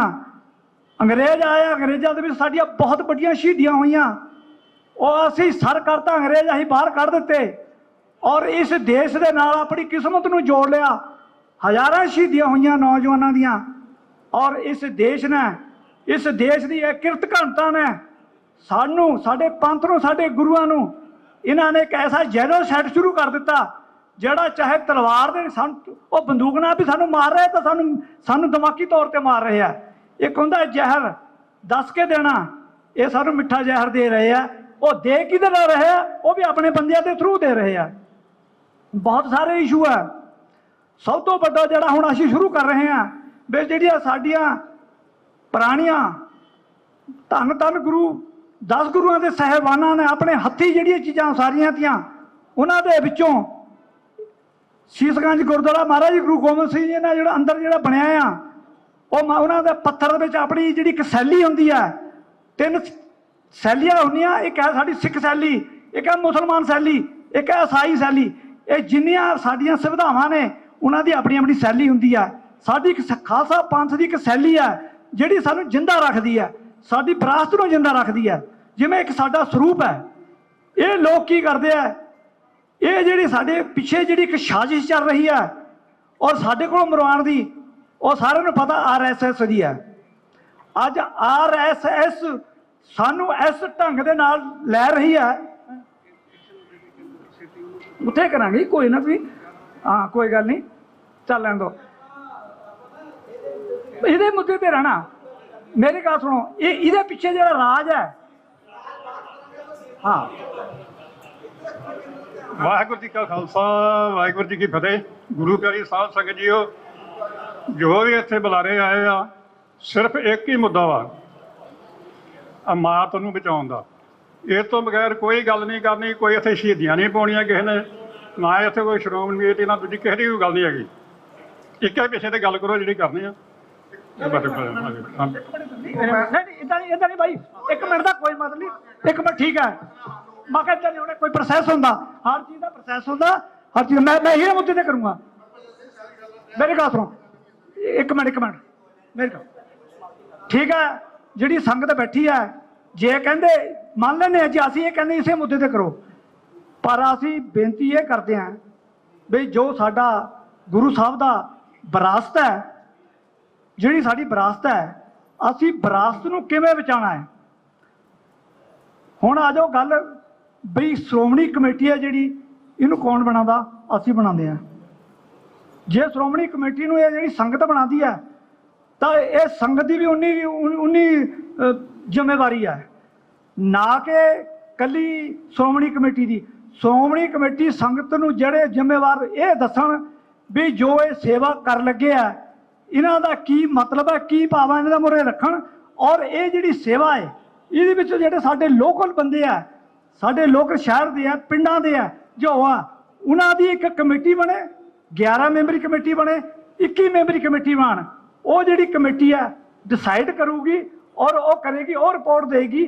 ਫਿਰ ਜਿਹੜਾ ਇਹ ਗੁਰਦੁਆਰੇ ਦੇ ਜਿਹੜੇ ਪ੍ਰਾਰਥਨ 2 ਸਪਾਲਟ ਹੈ, 2 ਸਪਾਲਟ ਪੁਰਾਣੇ, ਉਹ ਰਿਪੋਰਟ ਦੇਣ। ਉਹ ਜਿਹੜੀ 21 ਮੈਂਬਰੀ ਕਮੇਟੀ ਕੋਈ ਵੀ ਹੋ ਸਕਦੀ, ਸਾਨੂੰ ਨਹੀਂ ਬਣਾਉਣਾ, ਅੱਜ ਤਾਂ ਸੇਵਾਦਾਰ ਹੈ। ਉਹ ਜਿਹੜੀ ਇੱਥੇ ਦੇ ਲੋਕਲ ਬੰਦੇ ਆ, ਉਹਨਾਂ ਨੂੰ ਵਿੱਚ ਪਾਇਆ ਜਾਵੇ। ਉਹ 21 ਮੈਂਬਰੀ ਕਮੇਟੀ ਦੇ ਵਿੱਚ ਉਹਨਾਂ ਦੀ ਰਹਿਨੁਮਾਈ ਦੇ ਵਿੱਚ ਇਹ ਜੋ ਜਿਹੜੀ ਸੇਵਾ ਹੈ, ਔਰ ਪੂਰੀ ਇਹਨੂੰ ਡਿਸਕਸ ਕੀਤਾ ਜਾਵੇ ਔਰ ਪੂਰਾ ਵਿਚਾਰਿਆ ਜਾਵੇ। ਇਹਦੀ ਪੂਰੀ ਲਿਖਤੀ ਕਾਰਵਾਈ ਹੋਵੇ, ਉਹਨਾਂ ਦੀ ਰਹਿਨੁਮਾਈ ਦੇ ਵਿੱਚ ਹੋਵੇ। ਜਿਹੜੇ ਲੋਕਲ, ਇਹਨਾਂ ਦਾ ਸਾਨੂੰ ਮੱਥਾ ਟੇਕਣ ਤੋਂ ਥੋੜ੍ਹਾ ਬਹੁਤ ਰੱਖਿਆ ਵਾ। ਅਸੀਂ ਇਹ ਜਿਹੜੀ ਸੰਗਤ ਹੈ, ਸੰਗਤ ਜ਼ਿੰਮੇਵਾਰ ਹੈ, ਪੰਥ ਦਾ